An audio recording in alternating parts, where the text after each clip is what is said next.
our main sport here. And of course, today's match is between the Gold Coast Suns and Port Adelaide. Both teams looking for a victory today. And of course, both trying to climb that ladder. As we are in this next game today, let's have a look. Round 18 here of the AFL football season. Let's just have a look at these two teams, where they sit on the ladder. Of course, Port Adelaide sits 7th on the ladder on 40 points. They're 4 games away from top position, but they're holding their position just in the top 8 by 1 game. And of course, the Gold Coast Suns on 32 points. They're 2 games out of the top 8. They're in desperate need of a win today. Is Port Adelaide. Is the Gold Coast Suns, I should say, folks, is the Gold Coast Suns. But that being said, there's no room for error in today's game. They both are looking for victory as they climb their way up the ladder to that last day in September, where the football action final will happen. We're going to have a little bit of a look at the teams in just one moment in the lineups. I just want to get this correct so it can be properly seen for everyone out there. There we go. All right, let's have a little bit of a look at the lineups. And of course, looking at the odds for today's game, this is a home game for the Gold Coast Suns. They're playing this at the People's First Stadium on the Gold Coast there in Queensland. And of course, a Gold Coast go into this game favoured at 172, and Port Adelaide underdogs at $2.10. Let's have a look at the lineup there as I put a poll up there for everyone to see who is going to win this game.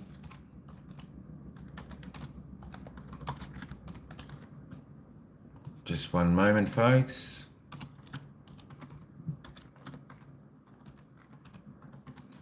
Right, there we go. All right, set. We are set. Let's have a little bit of a look at the teams for today. All right. For the Gold Coast Suns, we've got Jed Walter, Connor Buterick in, Alex Davies, Lloyd Johnson, Malcolm Rosas in. Out is Miller, Sam Day injured, David Swallow, who's been managed, a little bit older player. Alex Sexton has been admitted. Thomas Berry also has been admitted. In for Port Adelaide, we've got Charlie Dixon, the big forward down there. He'll be a great addition to their side. And Mitch Gigaradis, he is out of today's game there for Port Adelaide. We just have a little bit of a slide down there. We can see the Gold Coast Suns, their backline, Collins, Powell, Andrews, their halfbacks, Walter, Ulan, Jeffrey. The centres are Holman, Anderson, Closey. Their half forwards are Humphrey, Budiak, and Ainsworth. Of course, their followers are King, Long, Luxie, and that was their forwards, and their followers are Moyle, Flanders, and Rao. Interchange, Davies, Ballard, Johnson, Rosas, and of course for Port Adelaide, their back line is Thatcher, Elia, and Bergman. Their half-backs, Jones, Houston, Farrell. Their centres, Burgoyne, of course, Ollie Wines, and Drew. Their half-forwards are Mead, Butters, the very dangerous Zach Butters. He needs to have another big game today. We're looking for from him for Port Adelaide and Marshall. Of course, their forwards are Jones, Charlie Dixon. As I said, great addition. They will be pinpointing him a lot during this afternoon, looking for him to kick about 4 to 5 goals. And Lord, of course, the followers are Sweet, Francis, and Rosie. The interchange, Evans, Bogue, Narkle, Finlayson. That is the teams for today's game. Gold Coast Suns versus Port Adelaide. So we're not too far away before. That's better. Let me get that down so the worm is being able to be seen by everyone. We're only a couple of minutes out from this game here on the Gold Coast. It's going to be a cracking match, and of course both teams looking for victory so they can stay in the hunt for the finals come September. So once this game gets underway, folks, we're going to take you to the live commentary as we keep an eye on the scoreboard here. It should be a fantastic day on this Sunday game day. Of course, after this game, folks, the next game we'll be broadcasting is West Coast Eagles and Brisbane. Should be another ring-a-ding-ding cracker day. The weather is sunny, blue skies. It's absolutely perfect day up there on the Gold Coast for a game of football. Crowd building, crowd building, crowd building. That's going to be a great game today. We're not too far away. The players are on the ground. They're just mingling. We're about a minute off the first bounce of the game here. Let me take you over now, folks, to the commentators as the coin toss is about to be thrown up and won. Who's going to win the coin toss? We'll give you that in just a moment. Coin's been tossed, and of course, Port Adelaide win that toss. All right, folks, enjoy the game. Port Adelaide and the Gold Coast Suns. Don't forget to vote to see who you think will win. I've locked that vote up on the pin, so enjoy the game. Let's go to the live commentary. This man's got a lot on his shoulders today. Highly regarded by Ken Hinkley, the big hulking key forward, but he'll have to have a really big impact against this old side today. At the other end of the ground, Geordie, it's been interesting through the injury to Radagalia. In some ways, they've looked a bit more nimble in defence. Bergman's had to play a bit taller, which is what he was able to do last year. So it's going to be interesting to see what they settle on. And part of the reason has been the form of Zerk Thatcher. He's been able to hold a couple of key players. Yeah, he's been solid. I think you're right. Sometimes when things aren't going your way, you need a reference point, especially in the defensive end, and then your game can flow from there. So, yeah, they've decided to keep him out. They're pretty happy with the look that they've got at the moment. You love that man there, Mac Andrew, isn't he, becoming some sort of player. Big task ahead for Zerk Thatcher on King. Yes, we kept his brother, Max King, goalless a couple of weeks ago, and then Tamara Ugelhagen to just one. So Charlie's back, and we are back at People First Stadium. Huge game for both clubs, and out of the middle, Flanders, who is back as almost a permanent mid now. Off to Rao, depth on the kick immediately. Walter was there or thereabouts. Lukosius, swamp onto him. No getting away from Bergman orally. Good signs for the Suns early on. First centre clearance there, all the regulars getting involved. Getting an inside 50 hasn't been the issue for them, have they? It's been working from there to be able to get the score on the board. They welcome Malcolm Roses back into the team, who internally I think is a really important part of their front half. Houston, off to Rosie, just the 18 disposals in the first quarter last week. Collins, what a match he is for Dixon. That could have been high, but played advantage anyway. Butters back through the middle, whole host of court players there, but defence was also on guard. Flanders off the instep. It was with some sort of purpose. Looks like Long's going to run with Houston. He does require some attention. Again, neat from Butters. Burne-Jones will help them get out. It does so through Burgoyne. The shadows of the grandstand at People First Stadium. He's going to sit up for Horn Francis. Oh, he just couldn't quite scoop it up with the left hand. McAndrew was there for company. And Gold Coast able just to clear it for the time being. Back to Burgoyne with another possession. Kick inside 50. Dixon in the wrong spot that time. Collins at the front. Flanders is going to retreat to Hewland. He's been signed up for another couple of years this week. Short by hand to Anderson, who loops a kick over the top. Ball in the hands of Holman. Good kick there by Anderson coming out. They need to find the target. And even the Adelaide numbers ahead of the ball. A bit further up the ground on the wing last week.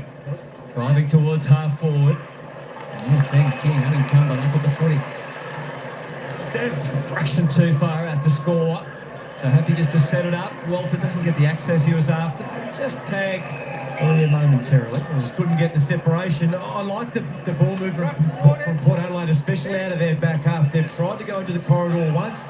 Then that last bit of transition, they went wide, which was when they were able to get through. So sometimes you just got to take what the opposition gives you. Don't try and pepper the middle when the defensive players are in there. Walter back with the injury to Sam Day. Levi Casbold, who would have been the other option, also got injured in the VFL. So he does get his chance. There's Damien Hardwick and Ken Hinkley. Ken spending a number of those early years as the assistant coach up here with Guy McKenna. Humphrey, Drew was onto him, and that's just the way he plays. Willem Drew brings that huge defensive element to their game. Short to Aaliyah. Deep inside defensive 50, has plenty of time. A little bit of a bounce. They work it out through Jones to Mead. They're the kicks that Damien Hardwick's talking about, those short 45 kicks that they really want to close down. Rosie winds Jones. Pummels it inside 50. Dixon at the front. In from the side, Lord. Hurried kick from Burn Jones. It's bouncing, it's bouncing! Or did it get there? Jeffrey was driving towards it. He got his hand on it. That it. You can see there already, though. They're trying to pass them over. They take it through the middle. Score review. Once ball is touched, all three ones behind. Please confirm. Review complete. The sample, you can see the ball's touched before crossing the back of the goal line. Behind Jack Rewell, will be behind. It's great speed though by Jeffrey, isn't it? Jeffrey, desperation, nearly injured himself running into the fence. And been the price to pay from just causing that from being a goal to a point. But it's the ball movements. So Damien Hardwick put it on the agenda right from the start. We need to stop those short 45 kicks already. Is what Port Adelaide are able to get. Powell settles and then drives for King. Zerk Thatcher, sweet, wraps his arms around Rao, but not enough to stop him from squeezing that kick forward. Ainsworth on the move, trusts his left. Leah's well in front there, denying Walter any chance of getting the footing the first time, but they keep at it. Ainsworth, the call from behind. Closey, again off the left, just setting up the ball, and well judged by Houston. You can already see Jim Balder's been caught behind against the lead twice now. A drop-off play. Aaliyah wants to get to as many contests as possible. Houston and Farrell, both would love to get them both involved in their offence because of the weapons they possess by foot. Butterick gets back there, back in favour this week. There's it for Andrew. Will need his sidestep on Burn Jones, but he stayed dangerous, and then the help came significantly with Dixon. Now, did Lord play the advantage? You see the umpires looking at each other. They don't agree with the whistle, so they give the benefit. Good by Charlie Dixon, that last inside 50 that went to him, he didn't necessarily get himself in a good position to put on the pressure. It's a great follow-up. Lucky to get away with that, Port. Dixon, Mead scooping it in. Goes pocket, Horn Francis in from the side. Lord couldn't quite rake it in, and eventually Collins just pats it out. Interesting to see how Charlie moves, right? Because he really has been moving with a limp when we see him. Yeah, he's certainly still got the limp. You could see when the ball was transitioning outside their own forward 50. So he's not going to put in much chase pressure. He certainly needs to nullify the opposition from marking the ball, keep it close. Lord got himself to the front spot. Eventually they win the football. Yule and Budrick whistle. Free kick. It's going to be a free kick to Port Adelaide in the pocket, and it's going to Ollie Wines. How they got? It was good last week, Ollie Wines. The last time they played, his averages against the Gold Coast, 28 disposals, 14 contested. And Ox playing against the Suns. Just got him high there.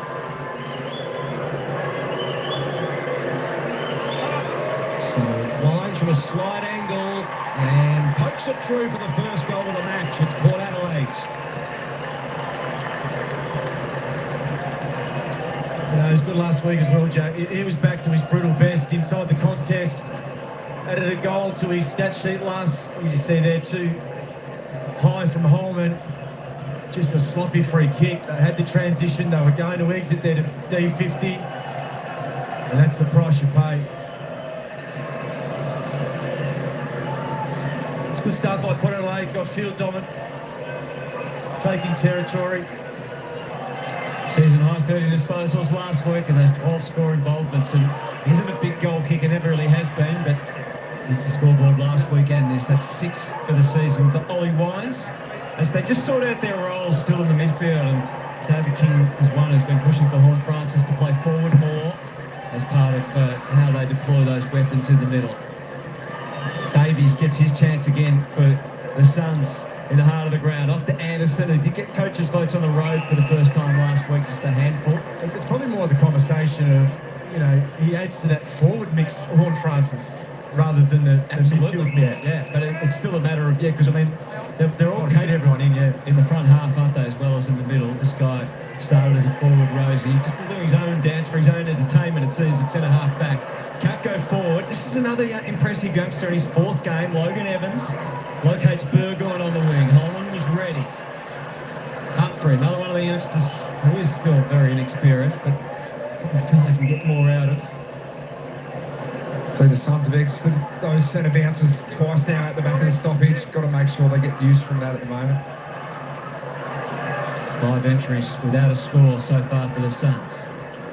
Jack, as you said, that's the issue that Dimmer's talking about, that connection piece. So they win clearances out the middle of the ground. That last one was a dump kick forward from Anderson. So they're just going to be a bit more polished going forward. Boyle, Davies, with the big body, which is favoured by so many teams these days to play in the midfield. Tackling from Burgoyne. Missed the week, but came back last week. Sweet brings it down. Anderson, Flanders, Davies. Powell eventually throws it on the boot. Direct kick towards the corridor. Lukosius caught at the back. Alir's there. A little bit of work to do here, Port Houston. Burgoyne spins him its way out of trouble. Drew, into the middle they go. Going for a run. Oh, grabbed was Butters. And it was a terrific tackle. Flanders on the turnover. Anderson, handball inboard to Long. Looks further afield to the top of the square. Lukosius, how quickly it can turn. He didn't need to bounce. Butters, he just bounced at the wrong time, which meant his eyes were down, couldn't see what was coming. I like that though. So you speak about the differences in turnover and the way that you're able to use the ball. Port Adelaide are playing a spare behind the ball, so you can't dump kick it, so try as much as you can to handball chain through. And then once you're through, find that kick. Almost kicked goal of the year last year with a magnificent drop punt at this end of People First Stadium. This is a lot closer today. Lukosius goes bang and puts the Gold Coast first goal on the board.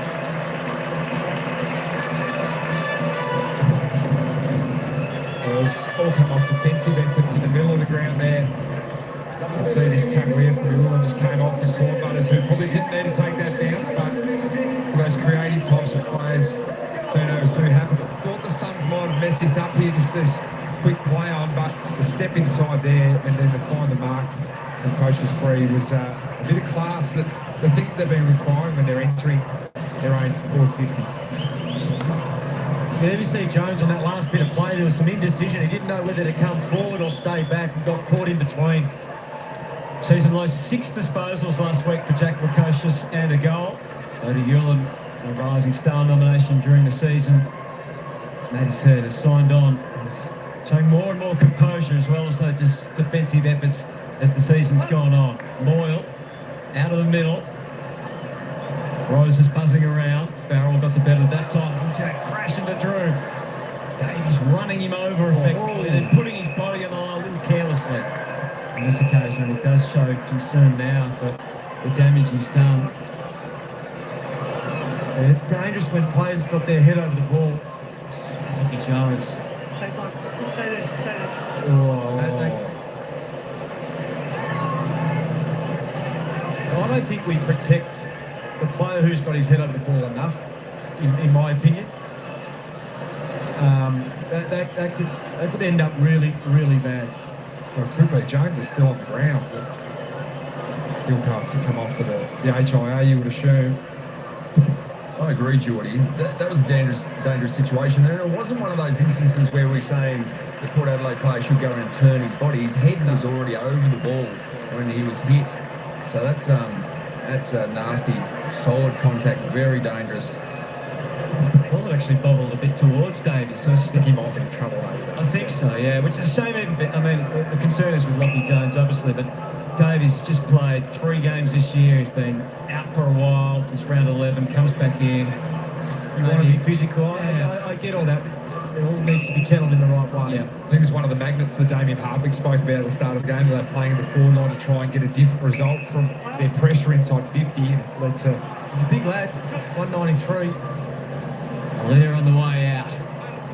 Narkle getting regular opportunities in Rioli's absence. Rioli did play NFL yesterday, which is a good sign. Need to Finlayson. There's an opportunity over the top, or there was. It's evaporated now because Collins, who just thrives on that sort of stuff, get the beard a bit dirty and sweaty. That's a second great trade up there where the players come from a man to impact the player in front of him. First was Mac Andrew, Sam Collins there. Stopped a certain goal. If he wasn't full back, I wonder if he'd have a beard, really. Like, it's part of the intimidation factor, I reckon. Wiley Philthorpe's got a ripper at the moment. He has, yeah. Wore it well last night. Holman, and they work it through the chain of hands. Flanders and Andrew, Powell, stretching out across half-back. Ballard, he used every split second he had available. Battle of the beards. And there he is, Collins again. Top 5 in the AFL for intercept marks and second for intercepts full stop. Closely has the responsibility now to bring it out. That man signed until the end of 2026 for the Suns. This is the Suns' MO, just to take the ball around the outside. So hugging the boundary. Newlands kick! King! Flew, didn't really get a grasp on it though. Now a little bit of work to do. Some sidestepping. Farrell. That's not long enough. Evans received it from Aaliyah. Boak inboard. Butters. Little chip kick is good enough to Drew. Good transferring of the football. Houston. Beautifully done to Dixon. That was clean. So Port Adelaide just prying on the turnover there. Lockie Jones has just gone down the road for the doctors for the HIA. Averaging 1 goal 3. Dixon for the season. Take his best from here. Not the easiest of kicks. It's going across the face. Up they go. Punch from Johnston. Holman, Narkle at the fall of the ball. Johnston with the smother. Flanders is there for assistance. They're going to work it out. They've manufactured it beautifully. Little bit of razzle-dazzle from Johnston. Got it down the field a fair way and earns himself a free kick. Damien Hubbard, he absolutely wrapped at that effort there. 1, 2, 3. What a turn of foot as well. He is such an exciting player. So disrupted season. Good name, Lloyd. Best celebration too, I think we've seen in football in a long time with the back foot last time we saw him play. We get an opportunity. We'll just remind people of it. Word has it he's been practicing during the week as well. Right. Oh, double back flip, Lynchy, is that what you're saying? Not the double, no, just go the single, the stock standard, but he's ready to go. Did you, could you provide any assistance to him, weren't you, or not? Oh, I could help him off the ground. I'd break my neck, tried that. Dixon, creative hands to Butters, and just a little too strong on the kick. Collins in the right place again. Off to Andrew, and then good angled kick out wide. Located Ainsworth, keeping Farrell occupied. He did ignore the overtures on the inside from Power, but eventually that's where he goes. Now the next kick, all important, inside 50, and it's well delivered. Ben King has got up the ground. We've seen him try and take mark of the year a few moments ago. And now he goes back and has the shot. He could be a handful for Zerk Thatcher. Yeah, that's the opportunity you get. So we spoke about the way that Port Adelaide want to move the ball. So Collins was onto it. He was watching the ball carrier. And then it's going into transition mode to get it inside the forward 50. Nice composure on this occasion. It was a great touch a couple of weeks ago early. Kicked 4 against Collingwood, but only 6 disposals and 1 goal last week against North. An early goal can do wonders for your confidence. And can't get much closer. Good strike, though. I think if you're well, Jackie's better to speak on this than me, but it's narrowly. You've connected the ball well. That would do your confidence a world of good. That was a good kick. Only 6 goals. Better. More better, at least. So Houston, a little bit of an amble, a leer, flirts at the boundary line. He's able to grasp it though. And now they're running. Burgoyne. Narkle was there on the premises, so too Finlayson. Got it back to Burgoyne. It's a worrying handball for Butters, but did well in the end. Boat quickly to Houston. Port pressing again. Finlayson wasn't 15. They're hot on that this round. Cut off by Hewland. Transfers to Closey. They combine again, the two youngsters. Rosie ran in front of him. Apply a Shepherd to give Finlayson a little bit more time and space. Facing towards goal. Pretty good kick. Closey's kick looking for Walter. The fall of the ball, Davies. He's grabbed in a two-man tackle. Bergman and also Evans. And the umpire has given away a free kick holding the football. It's going to Bergman. So Bergman is tracking the middle of the ground here. So they're going to work around the zone. No, this is Port Adelaide. They're trying to go through it again. They falter though. Flanders with the handball to Humphreys. Just that moment of indecision. He didn't want to go against the odds too much. Played it back to Power, which was sound enough, but now they fall down. That might be 50. Long was late. He is prone to the odd slight misjudgment. He's a physical player, and he's actually been a really good contributor for them this year. He has. He provides great physical pressure. Him and Holman. Spoke about Rosas back in the side. Did he get It's late. It was the low. It was like, I can't hear him that high, but I'll just give him a little nudge. It's not 50 minutes. All right, you should know, Geordie. Well, and I mean that in the nicest possible way. Yeah, That's sure. Your experience over Logan Evans. It's a hefty penalty to pay. Such a small error. Looks like he's got the distance. Yeah, it was like he wanted to get the okay from his teammate to have a shot, wasn't it? We saw him kick his first goal a couple of weeks ago against the Saints. Goes out to the right, sits it in the Dixon neighbourhood, and Moyle on the job, making sure that it wasn't going to be a mark so close to goal. We'd love to see Dixon and Marshall work better together to provide block and a little bit of separation, both just jumping. Well, Dixon's the stay-at-home. Marshall needs to be the leader. Yeah. So Marshall needs to go back and use Dixon as I suppose, a block really, or a screen to then draw. So at least they've got two one-on-ones to go to. Howe looking for Andrew, spoiled by Lord. Might be able to gather Lord. He did really well, but there's a whistle. Free kick Port. And on that, Jack, I don't know how things operate in your forward line, but it's Charlie's responsibility to tell them to get out of his space as well, to isolate one-on-one. Lord's kick. No mark Finlayson. Drew just threw his left boot at it. Gave Burne-Jones an opportunity. That's not long enough from Finlayson. Narkle on a dime. Spotting Horne-Francis in the square, but Holden was in the front spot. Takes the mark and then transfers play quickly to Johnston. Horne-Francis hasn't had a possession yet. No. Has not touched the ball. Only Wines with two. Dixon is labouring, but he's having his game. He's doing his level best to play that role and try and run if he can. Moyle's got off the chain a bit here too. Just got to wait now for the Suns to get forward. It's all Port Adelaide behind the ball. Plays it wide. Long. Spectacular attempt. Lukosius stays in for Farrell. And O'Leary makes the adjustments at the end. Could have been awkward for both, but the protection from Burgoyne. So allows a clear path out. And Houston, after the full assessment, quick through the air, just eluded the defence. Hewland runs back over the top. Horne-Francis, he's not bouncing his way at the moment. 3 goals, 1 last week. He's shown the ability in the last few weeks when he's been a bit quiet early to work his way back into the contest and be dynamic in the second or third quarters as he was last week. Here's Mead enjoying it. Career best season so far. Off the left boot. This will go close. Very close. Ballard got a little confused. It wasn't easy. There was the post, there was the ball, there was all sorts of things to take into account. And Mead has somehow found a way, and the ball is bouncing for you. He just came up late as a half forward, so you can see there. Hewland just let him get access to the ball. Here we see the bounce. Yeah, just took his eyes off it. He sort of just needed to continue to watch the ball, but put the head down thinking he was going to get back. And I think the post might have worried him a little bit. It seemed to come into his thinking late. You just see there, which meant that he took his eyes off the ball. But Hewland just gave Mead the space at the stoppage. Left footer, rolled the right way, had penetration on his foot.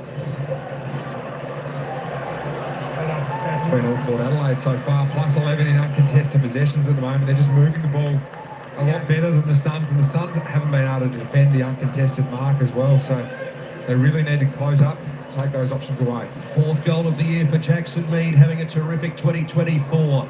Trying to toe poke it was Rosie. Horn Francis received it from Lyons, tried to beat one, tried to beat two, and ended up beating them all. Ball it up. Ball down the rail, free kick on the ball. So Big Ned with the free kick in the middle of People First Stadium. Gives Jeffrey the flyby, long kick inside 50. No mark taken by Bergman. Walter is there. Bergman at the gather. And then just manufactures a ball round the body looking for Narkle. How's it going to bounce? Didn't really favour him in the end. Flanders with assistance. Then a look away handball. Jeffrey, when the kick, Coleman, right at the shoelaces of Walter, forced the free kick. You could see that Jed Walter had Bergman, who's a smaller defender, and just kicked it to the advantage there, and Bergman just had to give away the free kick. He was sort of clambering to try and get to that side of where the ball was going to drop and got him high. Huge raps on this kid. Huge raps on him. Just tries and tries and tries. Once it comes the footy IQ and the forward craft, he could be anything. Big fella, 19 years of age, real athlete. Jed Walter, 11th game in AFL, round the body. He likes it. Goal umpire not sure. Fair play, guys. Score here. Most goals one behind. Let's take this touch. And So there's a bit going on here. Obviously almost touched, or a poster, or a goal. Goal umpire was right there. Pinky watch. Just clipped it. Looking at these angles, we can see the ball's touched before crossing the back of the goal. Decision on the score. And trying to do as much as he possibly could to assist that over the line. See the fine lines at one end of the ground to the other, eh? There's a little bit of goal line etiquette there as well. Like you should be playing on someone there, have someone there to block on the line. I know he's within inside 30 metres, and you still got to have players on the line so that you can block those through. Absolutely. Bergman. In the contest. So no further impeachment or infringement. Short kick from Farrell. That kick there would infuriate Damien Hubbard, I would imagine. We've got him in a really good position wide. Now they come unstuck and then Totally redeem themselves there. Yeah, trying to rectify it. Lyons pays the penalty. Closey identifies a one-on-one. It falls for King. And he did wonderfully well to keep it above the turf. So Ben King has taken the mark. It was an unorthodox entry in some ways, but a good one. It was quick. It was quick. So it got deep inside the forward 50 to a genuine one-on-one. And that's when you rely on the forward's craft to be able to work out where the drop of the ball will go and beat your direct opponent. Okay, King just read it a lot quicker than Zerk Thatcher. And for goal 44, Charlie Curnow almost got to 50 yesterday. Can Ben King kick a big bag today? He has one in the opening term and scores a level. Just good forward craft. We mentioned Jed Walter learning his forward craft. Ben King there had the ability to, this came from a turnover here, a free kick. That first kick, the Suns, but then the second one that Ali tried to pull off, got through. But he had to come back twice to his defender, maintain that drop zone there, and then his good presence as a key forward. Just even that little arm out there just to get that separation, and then to catch it that low at 6'6", takes great skill. 6 4.5 intercepts to Port Adelaide's 2. So we spoke about the opportunity, if you're on defensively, the opportunity to get forward half turnovers, then go back and score. So all 202 centimetres of Ben King with a terrific juggling mark and was able to capitalise it all square. Moore wins it down. Anderson, who's pretty fired up at the moment. Davies trundles a kick towards half forward, punched away from Humphrey. Lukosius with a chance here. Has Houston for measure. Humphrey goes in, has to be careful it doesn't deflect off his leg and goes out. You're right about Anderson though, mate. He's been physical. Even after King took that mark, he was physical towards a Port Adelaide great players in that area. I like it. Might be a part of growing up. I like it.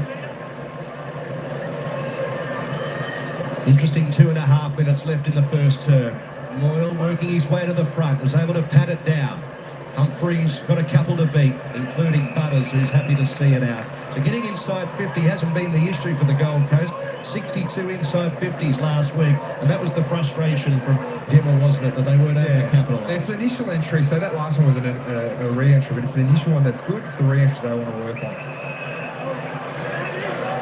Advantage has been paid here. Chance for the Gold Coast with a blaze away at goal from Anderson, offline to the left. They get their noses in front with 2 minutes to play in the first term. He started well too, Anderson. 8 disposals. Flanders leads everyone with 9. Willpower 6. Oh, Farrell. An act of charity involuntarily for Ben Long to try and capitalise on. Yeah, but that's probably the result of the forward half pressure that the Gold Coast have been able to apply. I know it's a missed kick, but that's in his head now. And the way that Port Adelaide play too, the way they like to kick it through the middle, they will always give you opportunities defensively. 9 consecutive games where he has hit the scoreboard, 17 goals in that time. Top 10 in the AFL for goals in that period, Ben Long. Top 5 for scoreboard impact there, but so it's not just the goals he kicks, but those that he sets up. He's missed on this occasion. It's the broader body of work, Jack. It's probably worth confirming. Perfect conditions here on the Gold Coast. 20 degrees, no breeze to speak of at all. Zerk Thatcher's kick bouncing ball. It was a 50-50. Sweet's got it. Wines dispossessed. Anderson dodges Bergman. Here's handball dangerous towards Butterick. Burne-Jones bearing down on him. Butterick's kick wider and Lukosius runs for it. So they get another opportunity here at the Gold Coast with a minute to play late in the first half. Lukosius just sold a little bit of candy and then the kick was completely offline into the first row. I think there's a few bucks in the square jar there from Damien Hardwick, Jack Lukosius. He's got to get off the mark. Get off the mark, give yourself some space so when the umpire does call play on, you've got time to make a decision. I think too often Lukosius just stands where he marks the ball. He tried to play on and take him on. It's just played the simple game early on. Rosie having a decent year. Dixon couldn't scrape it in. Collins, Newland, Davies, Holman didn't mark it. Rowell, Butterick going for a little bit of a scamper, took on one, handball to no one in particular. Butters to Farrell, little chip towards half forwards. It's going to be almost good enough, is it? It is going to be good enough. Finlayson with the free kick. So he's got Lord in the square. He offers a lead. He heads in that direction and found him lace out. What a dart. It was great vision too, just to allow Ollie Lord to work his man over, create separation in McAndrew. You still look down to that forward line. They're all working as individuals, trying to create separation by themselves. What a fantastic kick inside 450 by Finlayson. So can they capitalise right on the siren?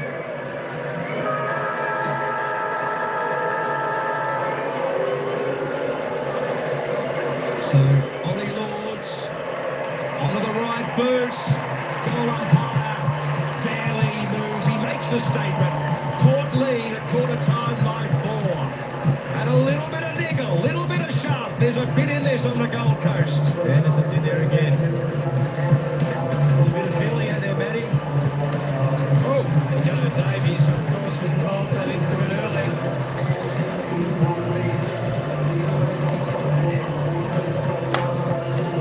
How to get out of there.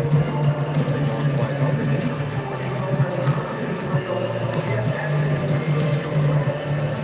Break at some stage. Righto, we're ready to go. Back.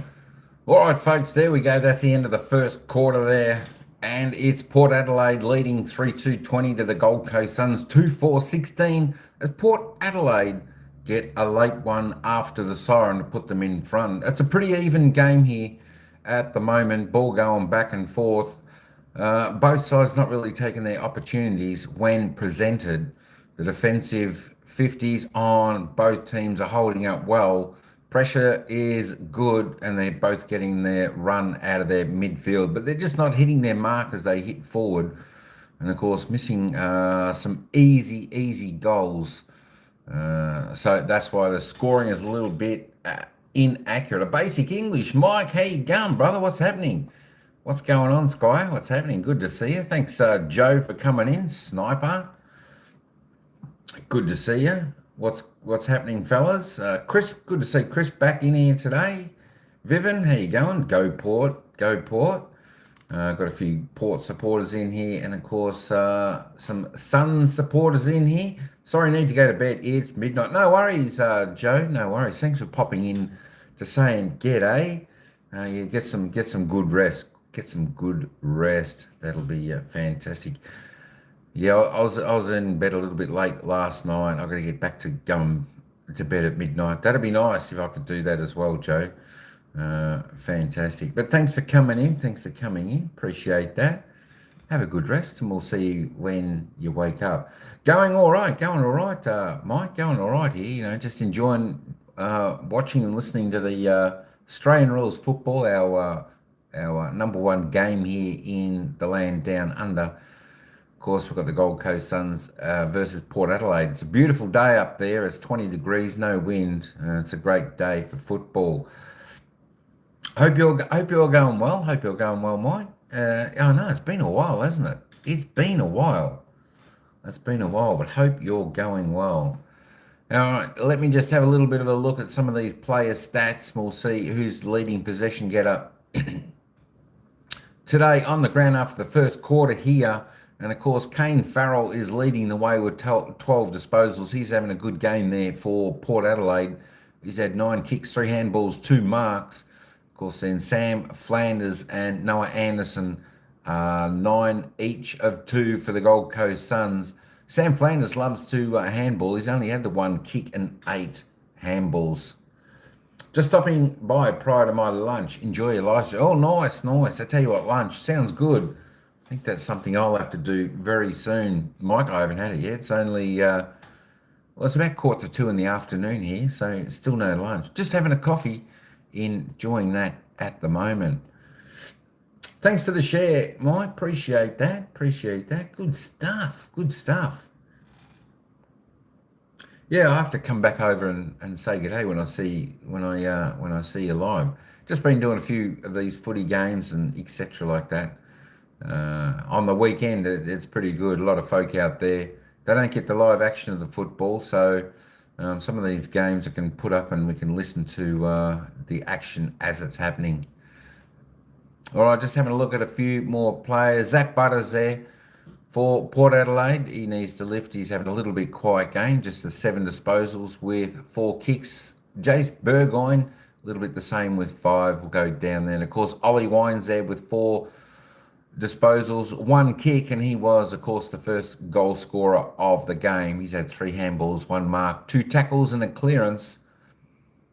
Charlie Dixon, the spearhead there for Port Adelaide, just the 4 kicks. He had a shot on goal without scoring, so he's just had the 2 kicks, 2 handballs as well. Lukosius, 3 kicks, he's kicked a goal. Ben King, they're looking for a big game out of Ben King down there in the forward line for the Gold Coast Suns. He snagged 1-1 off 3 kicks. Just run down that. Cheers for joining the live stream. I appreciate it. No worries, Ryan. No worries at all. It was good to see a beautiful day out there. Good to see a beautiful day out there. So that is the possession getters for your favourite players after the first quarter. We'll have a look at some of the team stats at half time. The players are getting ready out on the ground as we speak, and they're about to bounce the ball in just a moment's time. Sniper, what's going on, bro? What's going on? Thanks for coming in. Hopefully you're having a bit of fun playing your game today. It should be good. Ryan's right. He got his walk in today. That's good stuff. Looked like a nice, beautiful day up there.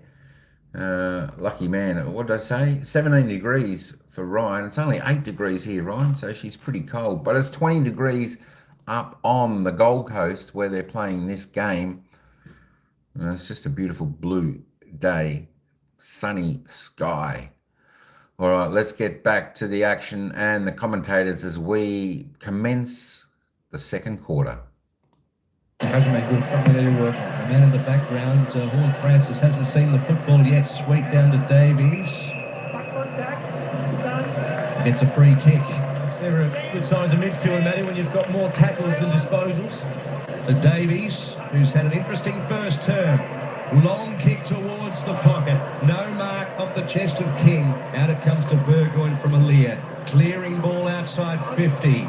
There's Evans trying to get his first touch. It's going to be in the hands of Powell. He's going to send it back from where it came, back to the pocket. King slips over at a crucial stage there. Yeah, it was a poor kick, Logan Evans this time. Yeah, it was a poor kick by Powell. You could see that King did everything possible to create separation, provide a really good lead.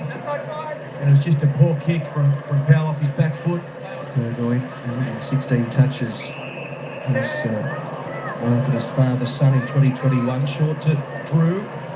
Yeah, don't be surprised if they go a little bit safer here in Port Adelaide and not try and bite off too much inside the corridor. Houston to Evans as they're about to horseshoe it around. They gave up 8 forward-half turnovers in the first quarter. Back to Houston. Sort of taking what the Suns are giving at the moment. The Suns are loading up the corridor. And the Power want to take it through there. Skinning ball was a good one though to Butters, so there's some marginal advancement with that kick, and then he threatens to just pop it over the top. It's all very still and slow at the moment.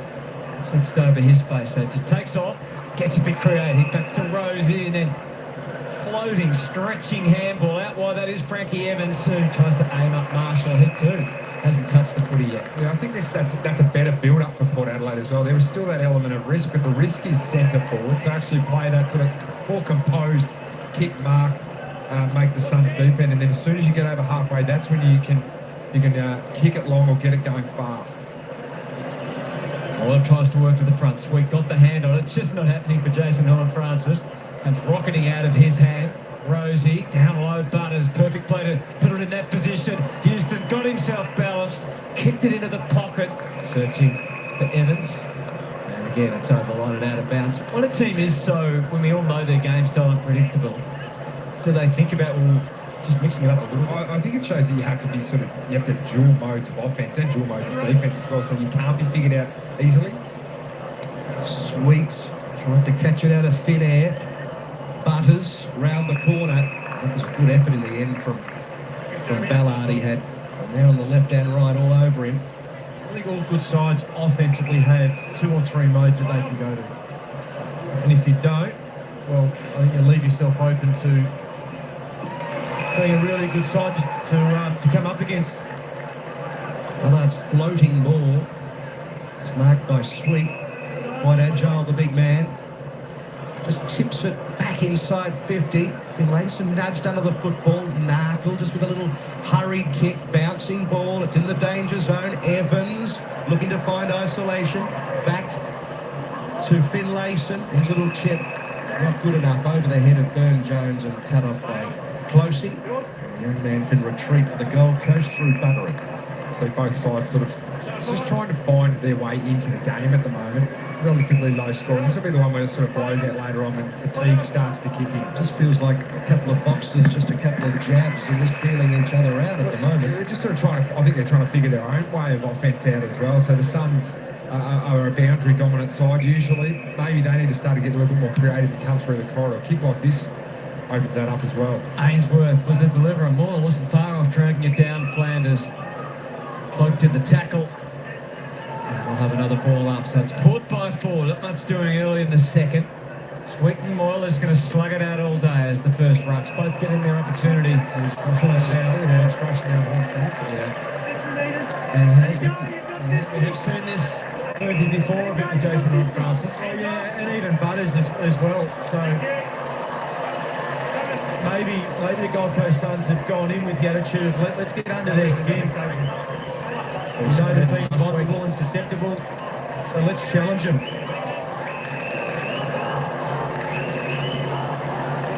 It's clearly a free kick, too high, and clearly a 50-metre penalty, so just the undiscipline. How severe is the punishment? It's maximum. Flanders puts it through, and the Suns are back in front. So So I think right now, if you're the leader of a Port Adelaide Football Club, you need to start dragging people out. Don't get sucked in. I know Rosie's a young captain. Zach Butters is in there. This is now time to separate yourself from that. It's hard. I've seen Ken Hinkler actually grabbing Jason Francis and bringing him off for 5 minutes and just saying, like, clearly he's a high impact player. There he's going to come off, I think, as well. Just to have that conversation and say, just settle down. Great call, Jack. I think you're on the same wavelength as Ken Hinkley. Just have a little spell. Because there's this element of frustration. Like, clearly he's a number 1 draft pick and an important player. He might not want to be playing forward, but he's playing forward at the moment. But he has the ability to have a really good quarter of footy and change the game. So you can see Ken having a conversation with him there, making him own it a little bit. He'd love to be a fly on the wall there. I love this from coaches. I think this is coaching 101 there. Back in the middle, Flanders scrapping for it off the ground. Rosie, Rail in there, Flanders working tenaciously. Kick along the wing, Lukosius. Gold Coast, open up here, Johnston, eyes them up, the young man. Oh, it's going to set the Gold Coast alight. Lloyd Johnston, he's an excitement machine.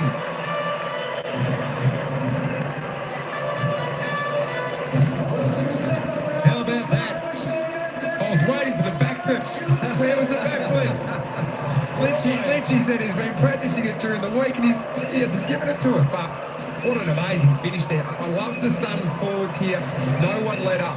So the ability to run a big mark there from Lukosius. See straight away, he got out of the back of Johnston. But here, all the Suns forwards coming back towards goal to allow that space for him to run, break 50, kick goal. Houston not in some trouble here at the knee and the head from Burgoyne as well. Sub already been used with Lockie Jones out with concussion and neck symptoms. Took the responsibility. He had a chance. Double Cobras. He had a chance. So the Suns with a couple in a row. And the leaders from Port Adelaide need to do just that. Butters sends it deep. Marshall, no access. Collins puts paid to that. Holman, Drew, and it's over the line and out of bounds. Marshall feeling it now. That is all happening here. It's got a hammy. I think in a big contest like that, it's probably more of a cork rather than a strain. So Nick Dacos got in the hammy the other night. What in the crash, Collins. Get it away, running through that.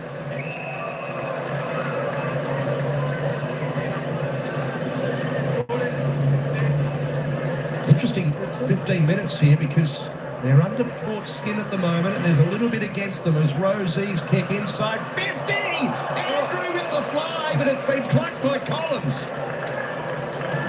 Collins to McAndrew. Plenty going on here at the Gold Coast at the moment. Powell, Flanders, blazing through the centre, they've coughed it up. Straight back to Farrell. Marshall coming off the ground with that hamstring now, really struggling. Butters again. Launches to the hard lead, provided by Dixon. Took a few with him. Little channel for Mead. He got the call back from Rosie. Overplays his hand. Lukosius likewise, not as pristine with his handball as he would have liked. Now Anderson saw.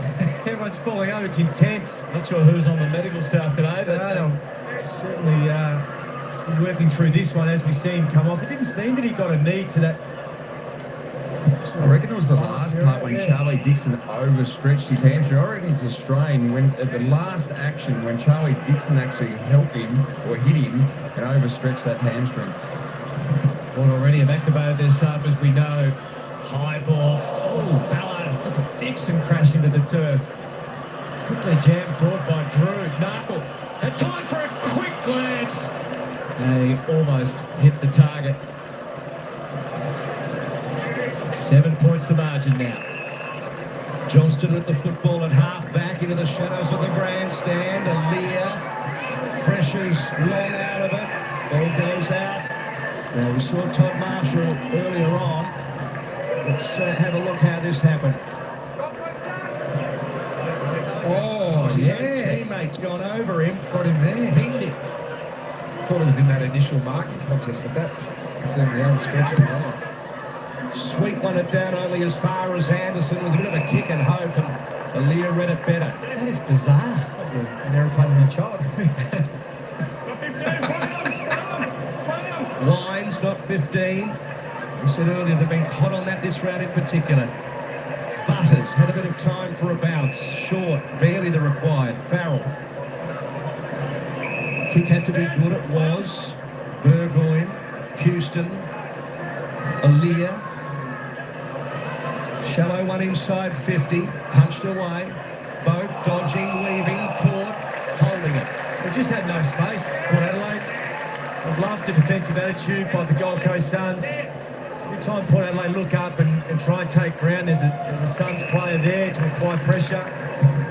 Flanders, Closey, penetrating ball over the head of Long, met by Burgoyne, but one across the neck and gets a free kick. It takes what was given, just a short to Houston. So Port just settling for a moment. Plus 15 possessions this quarter already, Port Adelaide. Chipping the ball around, trying to draw the Suns up. Flanders read the cues well, but backup was with Port. The ex-captain, Boak swings the handball in through Sweet. Now Bergman. They work the lateral first.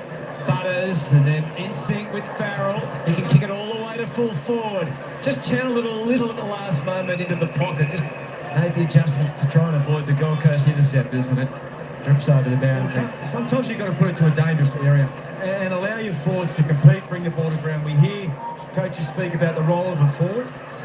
That kick there just was not threatening. It was to a one-on-one. It was wide. Stand off in the ruck, Sweet. Little flick back for Rosie, and then Lord paddles to the voice of Dixon. Collins undeterred. Off to Closey, and now they're out of trouble, at least temporarily. Not get better than that. Humphrey, good talented stuff though by Houston. Slowed the progress. The spin from Anderson at precisely the right moment. Watch out! Houston was coming. And off to Finlayson. Stylish kick down the line. Finds Narkle, approaching the 50. Sweet's pushed forward. Leads up at the footy, but instead he went to Dixon in the pocket. And Geordie, you mentioned before, they've got to go quicker into a dangerous spot. That was 5 seconds too slow when they had two big forwards at the top of the goal square. Had to pull the trigger. Yeah, it's not working at the moment. 10 inside 50s for just a point. So we've just got to work out different ways, what's working and what's not working, and adapt. Flanders out to Holman. Down the line. King. Long. Lukosius. There was a great run by Lukosius. You could see when the ball went to King, he just had to lengthen, provide opportunities. You can see there Zach Butters. Just not really working hard enough to get on the defensive side of Lukosius, provided an opportunity. He's kicked one. Taking in some deep ones. Composing himself. Very good buffer if he can put it through around the body. Looks good. Floats at the goalpost. Snuck it in. They lead by 13. It's just that half-forward foil for the two big keys that the Gold Coast Suns have got. And he's got that ability to work hard. So you can see here in the lead up here, the coach is standing there on that logo, and he just remains intact. He's an option here as well, but doesn't wait again. You've got to keep getting forward. When you're a forward, you just cannot wait for the ball to come to you. So that is a really good pattern there. Staying in contact with the ball out so you can help, and getting forward.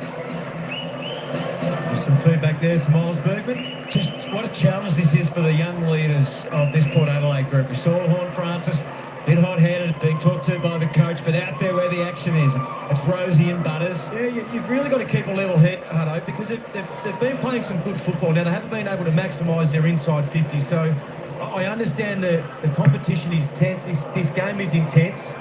You need to look for your leaders to be composed. Jump up into the top four if they win this game, Port Adelaide. Dixon having a run in the ruck. Yeah, that's interesting. They've got two rucks out there and they're playing Dixon in the ruck. I guess it's mixed up a bit, isn't it, with Marshall off the ground now. You don't want to be too cumbersome up forward, but the Lord's up there, taken away by Long. Loyal, to Davies. Back again to Moyle. A couple of weeks in a row now with the absence of Jared Wicks. He's not quite repaired yet. There's Long. Stretching out on a long lead and then skims one, but coming up to meet it. Reserve Thatcher, who leaves his man in his wake. And Ben King gets the handball going, and now Burgoyne, although that's not the length required. He'll get a second chance. We'll make the same mistake again. Long down the line, 2 1-on-1. Lloyd trying to manhandle Collins, and he fails. Good behind the ball. Sam Collins read that one there, strong in front. It's a big man, hard to move. Ranked equal 5th in the competition for intercept marks. Defensive 50 Collins, having a good year. Kick trundling towards the boundary. Burgoyne. King made sure he went over. News on Todd Marshall, looks in a little bit of distress down there. Alistair Lynch. Yeah, he's had his head in the hands for quite a while now. That left hamstring appears to be going to rule him out for the rest of the game. He's very disappointed, and from that contact with Charlie Dixon, the overstretch, he looks to be out. So real test here for Port Adelaide late in the first half. Rowell tries to manufacture a handle, got it to Flanders. Here's Powell, dodged 1, dodged 2, gets rid of it, kick was smothered by Butters. Drew, Butters, Mead went without it. Free kick Port, advantage, they were looking for it to be advantage paid. Burn Jones was off to the races, but it's not going to be advantage. Butters, Rosie. Fascinating watch those 2 leaders in this latter part of the first half. Wines, Butters, kick towards the pocket, Finlayson out of position. Punch, trundling ball. Closey hit it hard. Taken in a good tackle by Dixon. Drew, Horn Francis back on the ground. Inboard to Wines, 52 out. Chips it up, centering ball towards the square. They fly. It is all Will Powell in defence. First possession, yeah. The Horn Francis. See the middle of the ground's open here. Jeffrey heads in that direction. Bergman versus Lukosius. They're entwined, but Bergman made the right move at the right moment and takes the mark to defy and then send one forward. They've got in there quickly to Horn Francis. Andrew with his athleticism had that covered. Good tackle from Rowell. Unwhistled. Closely smothered by Drew. Just sits there for Charlie. Flicks the handball up. Rowell and Drew. Herb Jones tries a little sneaky bounce handball, but Powell's on the job. Really important part of this Gold Coast defence. Yeah, I think you question the way both sides are going inside their forward 50, Jack. Scrappy at the moment. Yeah, they haven't been able to take marks. They haven't got the players at the moment that are reading the ball to take marks. So maybe it's time just to lower the eyes, take a different approach. Finlayson from the stoppage to Butters. Retreats to Bergman. Running for him, Farrell. Looks further afield. Kicks it long. Didn't carry. Collins fills the hole. Good by Ben King there. Just needed to put some sort of pressure on Farrell, who's a lovely user, and a long kick from outside 50. Andrew to Powell. Humphrey. Up to 13 entries now for just a behind from Port Adelaide this quarter. Yeah, and they've pretty much been on repeat. Just that long inside 50 entry. Lear disposed of Walter legally according to the umpire. Little bit of lip as well. Throw it in. And sometimes it's hard when you get those repeat inside 50 entries, and Matt, you spoke about retreating. Sometimes you need to retreat to draw numbers out to then find those open leading lanes. Loyal working his way to the front. Dixon just pats it down towards Wines. Eventually it was Rosie and Butters. Evans hit Rowell hard. Rowell gave away a free kick for Francis Evans. Subbed on due to the concussion of Lockie Jones. Also complaining of neck soreness after that incident with Alex Davies in the first turn. Holding free kick here. So gives a good look at the re-entry from the Suns here. So play on is the call. Drive by to Jeffrey. No mark from Walter. And then over the line.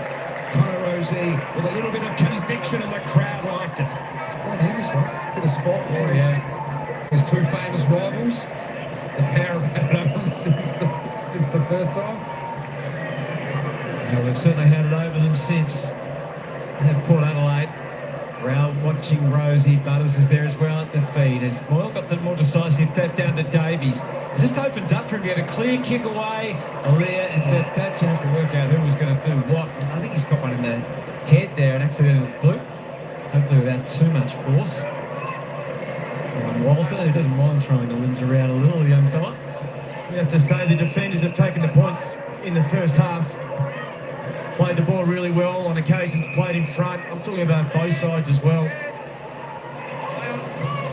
So can the forwards wrestle that momentum back? Farrell. Small gains. Ollie Wines. Possession 9. Brownlow medalist takes it wide.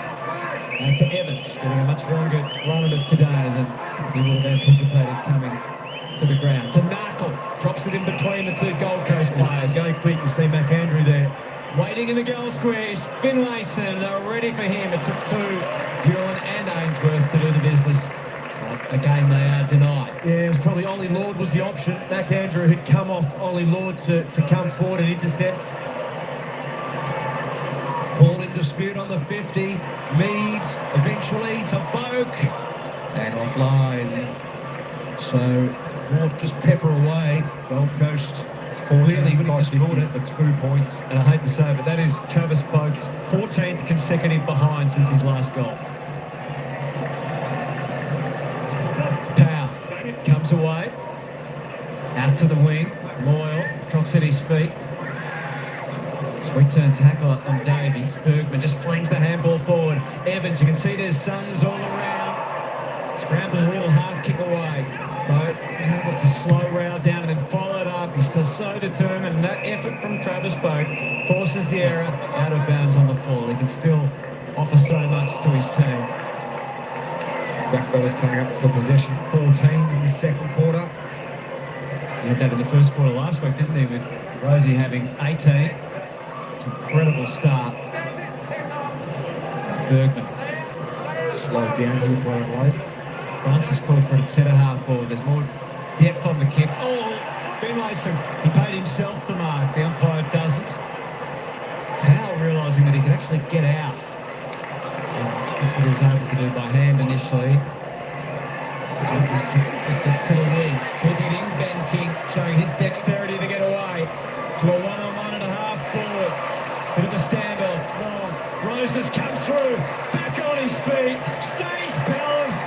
Oh, he's back in the team and they are delighted. Couple of inclusions making a big difference up forward.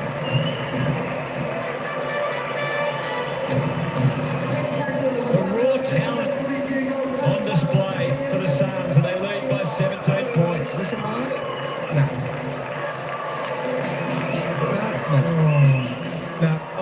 I wouldn't have paid that in slow-mo. It didn't even look like a mark. But I just speed on the ball. I think both sides have really struggled with speed on the ball. In between the arcs, you can see here when King gets the ball, and you can drive over that layer of defence. Farrell is in front. But I like the decision from Long. You could see the second he went to grab for the ball, but saw Roses out of the corner of his eye and just cleared the path for him. Meanwhile, Jeremy Finlayson is still arguing the toss down the other end. Thought he marked it. Look at that, 4 bells to 3 behind. Second turn.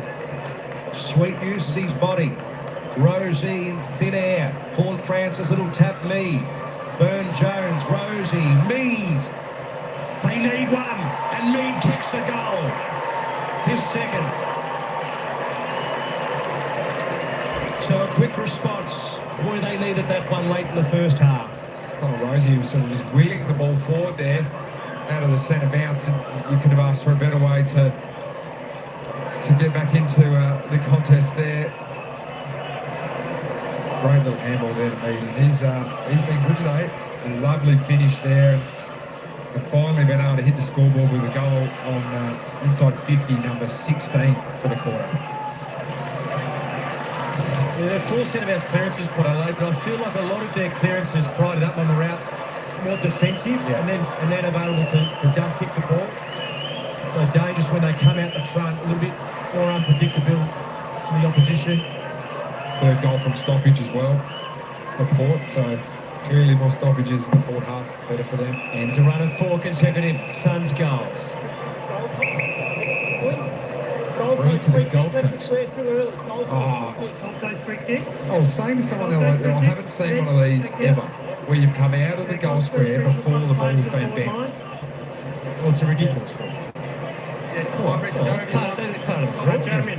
Yeah, you're not going to impact what happens in the middle of the ground by stepping a foot outside the goal square.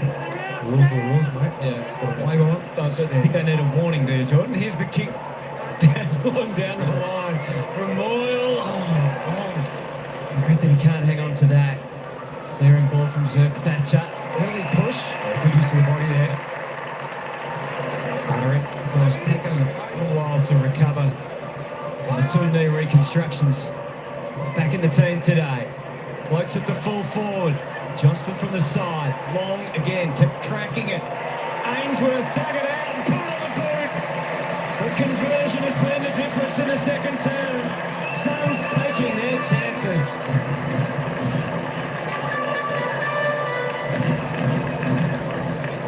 Yeah. Well, a game that hasn't had a lot of goals. It's had 3 pretty quick ones. This is the aerial contest that's been kicked to a position where they know they're going to get the contest. Ben along in a really good spot, and then Ainsworth just found himself nicely with that little opportunity to throw it on the boot.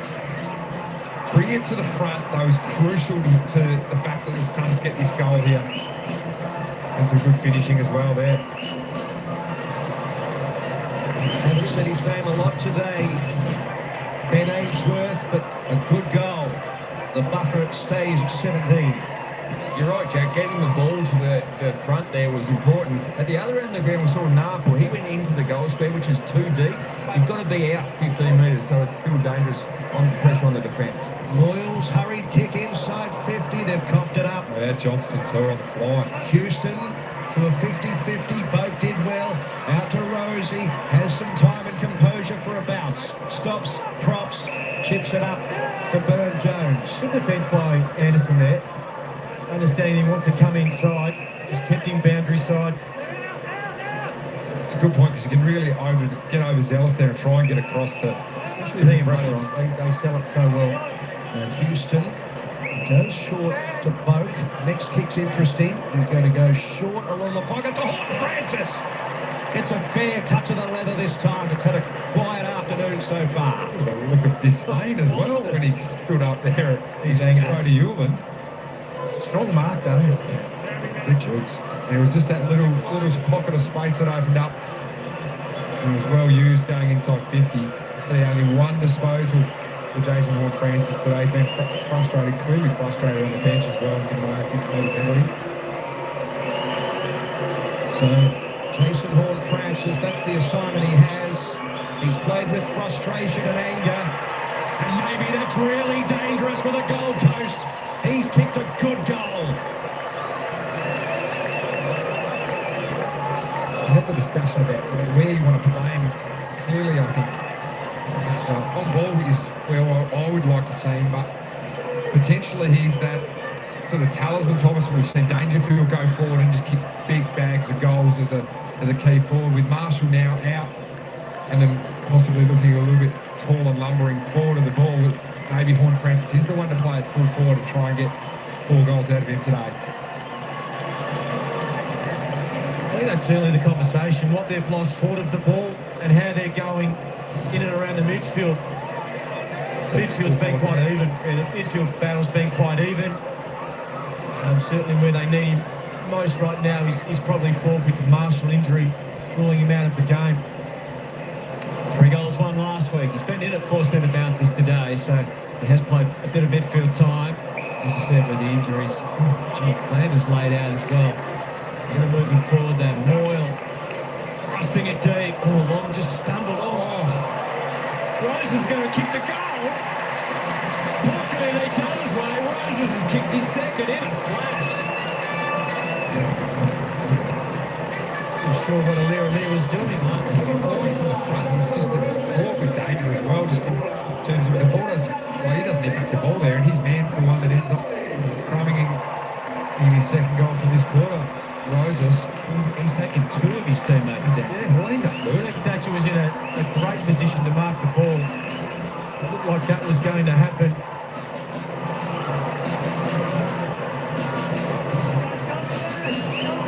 I think we've spoken about a little bit, Jack. Fast ball movement creates indecision. And uncertainty as well. You've seen another injury here for Port Adelaide. There's space on the bench there, isn't there? They've got some Nice.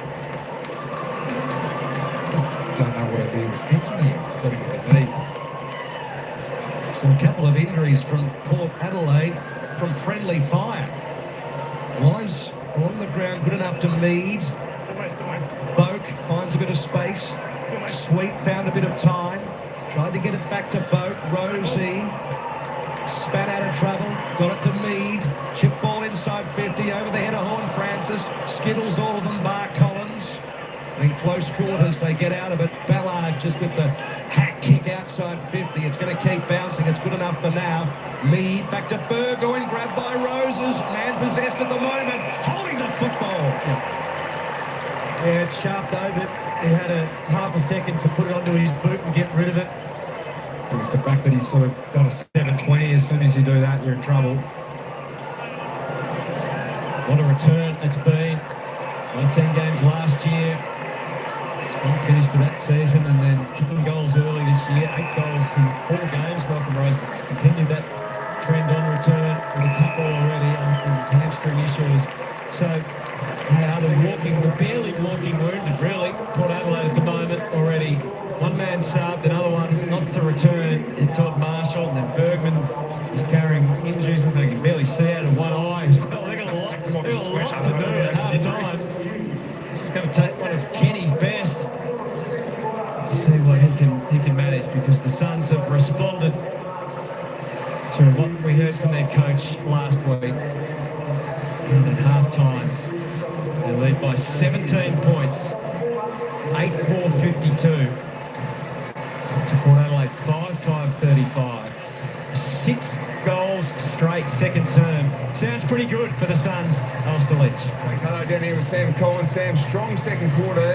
What you read on that first half? Yeah, I just thought our intent to start within the contest was outstanding. We probably left a few on the park, maybe trying to bite off a bit too much, but I thought the intent to start with was really sensational. Clear plan to keep them out of the corridor and protect you themselves? Yeah, they're playing aggressive style of football, so we knew that was coming in. So we need to be on our toes there, making sure we can turn some over, and we did that, which was really pleasing. And you'd appreciate the intensity and pressure applied by your midfield. You made sure that their high dump kicks into your defensive half. Yeah, absolutely. Their forwards like to be coming back with the ball, so full credit to the midfield. They're putting the pressure on and making it easy for us to have back on. A sensational start. We're having on the half. Thanks for your time. Thanks, Richie. So far, so good for the Gold Coast Suns. Are they going to win yet another game at home? Well, they have a very handy half-time advantage, but Port Adelaide with so much on the line, they will regroup. We'll take a short break. Back at People First Stadium right after this. All right, so there we go, folks. It's half-time here at People's First Stadium on the Gold Coast, and the Gold Coast Suns leading 8-4-52 to Port Adelaide 5-5-35. Of course, Gold Coast slotting 6 straight goals in that quarter to Port Adelaide 2 goals 3. Of course, this game is not over. I'm pretty sure we're in for a fantastic second half.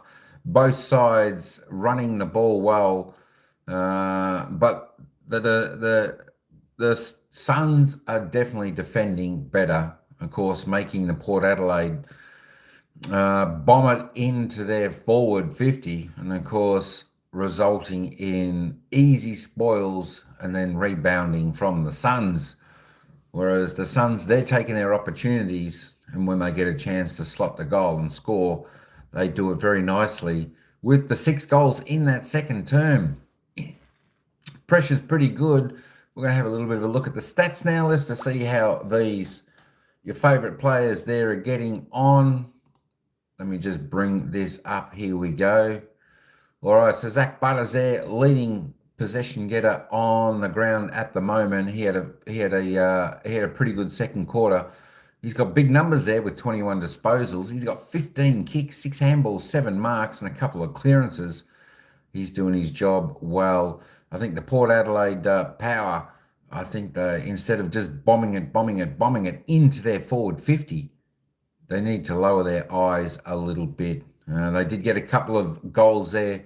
When they did that, they lowered their eyes, found the player in short on the lead, and of course they got that centre clearance goal, which certainly helped.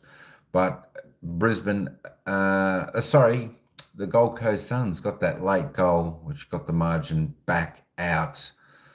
What is the margin? What is the margin? There we go. The margin's 17 points here at the moment. Well, there we go. Dan Houston on 18 possessions. He's had 11 kicks. He's had 7 handballs, 6 marks, 1 tackle, 1 clearance. Next best, Connor Rose.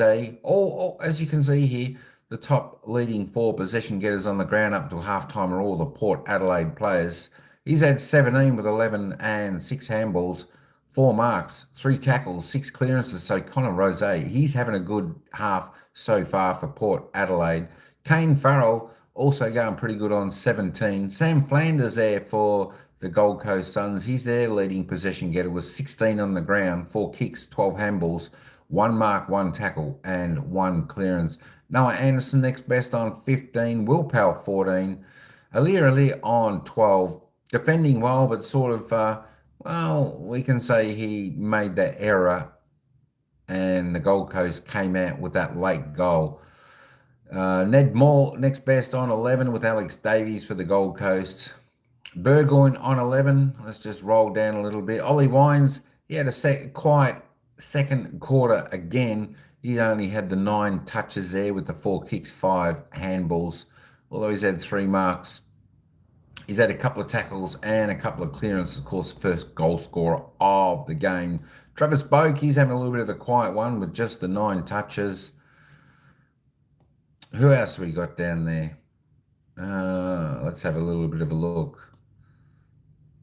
Lloyd Johnson, only the 5 there for the Gold Coast Suns. Ben Ainsworth, we're looking for a little bit more out of him today. He's only had the 5 disposals, 4 kicks, 1 handball. Malcolm Rose not going too bad up there, up forward for the Suns. He's just had the 4 disposals, though. 3 kicks, 1 handball, but he slotted 2 majors there. Charlie Dixon, no impact there really at the moment with just the 4 disposals. 2 kicks, 2 handballs. He's had a mark and a couple of tackles. He's had a couple of hit-outs and a clearance. Doing it all, but he's not putting the score on the board for Port Adelaide at the moment. What they're doing. Let's go and have a look at the goal scorers on the ground at the moment. And as we can see, there we go. Leading the way is Malcolm Rose for the Gold Coast Sun. He's had 2 goals, and of course Jackson Mead from Port Adelaide, 2 goals. And also Jake Lucasy, 2 goals for the Gold Coast Suns. Ollie Wines with 1, Ollie Lord with 1. Of course, Ben King, only the single goal for the Suns. Normally, he's a big target up there and he kicks multiple goals. So we'll see how he goes in the second half. It should be interesting. If he gets on fire, look out. Lloyd Johnson, he's got 1. Jason Horn-Francis, he's got 1 for Port Adelaide. Sammy Flanders and Ben Ainsworth both have 1 for the Suns. Now, for the fantasy points, let's just have a look who's leading with the fantasy points. If you play the fantasy game there for the AFL, Zach Butter's leading the way. On top with 76. Looks like he could be in for a good score today with Dan Houston on 70. Connor Rose on 67 and Farrell on 63. They're the majors. And the next best is Powell and Mead on 54. Let's have a little bit of a look at some of the team stats, see how they're going. There we go. As we can see, the disposals. Port Adelaide on top there. They're just hanging on with the ball. Possession-wise, they're 37 above the Suns, but the Suns are doing it on the scoreboard, which is most important. Kicks, 30 more kicks there to Port Adelaide. Of course, handballs pretty similar, 69 to 76. Inside 50s, 27 to 30. Port Adelaide, a lot more inside 50s there. They had about 17 inside 50s in that second quarter for that very small score they got. As I said, Port Adelaide, they're just bombing the ball into their forward 50, not really giving their forwards an opportunity, a chance to grab the ball. Port Adelaide definitely getting more stats. They certainly are. They're fiddling around with the ball a little bit, whereas Gold Coast are definitely a little bit more cleaner. And of course, finding their targets a little bit better inside 50. But yeah, I know Port Adelaide, more targets, more leading pretty much in all aspects except on the board. So, that being said, I still think this game's pretty evenly balanced. It's just that Port Adelaide aren't lowering their eyes and finding their leading player in their forward 50 to give them that chance. Their disposal efficiency, there we go, above average for the season so far, 78. 78 is pretty high there for the Suns, so that shows you that they're pretty clean with the ball. 77 also for Port Adelaide, inside 50, there we go. That pretty well says it all for Port Adelaide. 30%, they're well under the season's average of 53, whereas the Suns, 44.4, they're actually above their average. Free kicks, 14 to 12, nothing much to talk about there.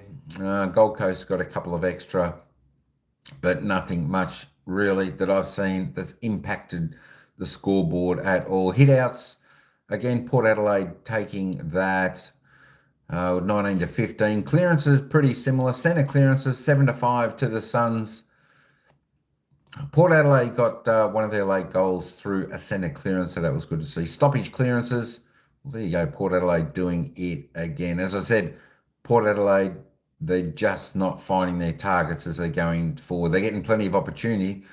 As I said, they had about 17 inside 50s that quarter for very minimal score, so they will be looking at that. And I'm sure the coach will be saying to them, let's just stop bombing it in and giving the Gold Coast Sun defenders the easy chance just to come over the back and spoil and then run it out of their defence. Let's lower the eyes, find a target, and give them the best chance at shot on goal. Possession, 38%. See, Port Adelaide, they've had the ball more in their hands as well, even for that last quarter and the last 10 minutes. But the Gold Coast Suns just cleaner in every aspect of the game. Marks, well, Port Adelaide again, 65 to 44. Marks inside 50, 5 to 4. Contested marks, 5 to 4. Let's head down to the tackles. And tackles are pretty well even. And the tackles inside 50, well, there you go. Port Adelaide leading that 7 to 4. But the Suns are definitely finding their targets. Bounces 4 to 7. Of course, the 1%ers, the Gold Coast Suns, they're definitely doing a few more of those 1%ers. 29 to 17. That is the team stats, and the player stats pretty good. Now, if we have a little bit of a look at the AFL, if we have a look at the live ladder at the moment, this is the live ladder, so that is predicting where the game is at the moment. So they're predicting the Gold Coast win. If that happens, the Gold Coast will then move on to 36 as it stands at the moment. And of course, Port Adelaide will drop to 7th through losing a little bit of percentage behind Melbourne. But things can change. Things can change fast. If Port Adelaide do the right things, and as I said, if they lower their eyes, find their targets, I think this is going to be one close game, and then I think Gold Coast Suns might be chasing their tails a little bit. But as it stands, the Gold Coast Suns, they're doing everything right, putting on 6 straight goals in that second quarter to Port Adelaide's 2 goals 3. 2 goals 3. You're certainly right there, Chris. Yeah, Port Adelaide getting more stats. Sniper, thanks for hanging in there, bro. Arlo Minatello, good to see you in here. Good to see you in here. A Brisbane supporter. He's going to be cheering up the Brisbane Lions today in the next game that we come out with. Chasing Tail Outdoors. G'day, Richard. How's it going, Squire? What's happening over your neck of the woods?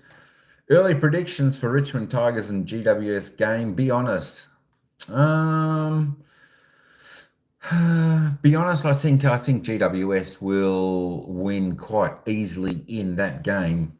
That's my early predictions. Being honest, Ryan, I think they're just going to be way too good for Richmond. I think they've got the will and the want. As we have a little bit of a look, where those teams sit on the ladder, GWS actually sitting 10th on the ladder at the moment. If this game's result goes like it is, so Richmond are on the bottom of the ladder. And you know what? I don't really think that hurts if Richmond finish last. I think they might be better off in getting a few earlier draft picks, etc., like that. But the GWS Giants, who versus the Tigers today, if they win today, they then go on to 40 points, and that could boost them up into 6th, and that will leapfrog them above Melbourne, because the Giants' percentage at the moment is 108.6, so that will go up if they win over Melbourne's 105. So there we go. GWS, they've got a lot to play for today. If they win today, they're only a game out of 2nd. And if they have a good win, they'll boost that percentage, and they may be around about the mark on Carlton's percentage of 114. But you haven't GWS today, but haven't picked a game correctly yet this week. I tell you what, that's pretty hard to do. If you're in the footy tipping, sometimes it's like that. You go with all your selections, and then you just go with all the ones that you didn't choose, and see how it goes. But there we go. There we go. Who'd you tip in this game, Chris? Did you tip? Let me go back and have a look. Where did I see Chris coming in? I don't know whether. Did you say who you were tipping in this game, Chris? That could play a big outcome if we know who you tipped. If you haven't picked a winner yet so far, a little bit like Paul when he came in yesterday. I think he's been in. He's tipped 3 teams to win, and they've all got rolled. So I know. There we go. It's not jinxing the team. It's just a little bit unlucky. That's all it is. That's all it is. Sniper, thanks for hanging in there, bro. Appreciate that. Good stuff. We're only 3.5 minutes, folks, out of the start of the second half here before the bounce of the ball.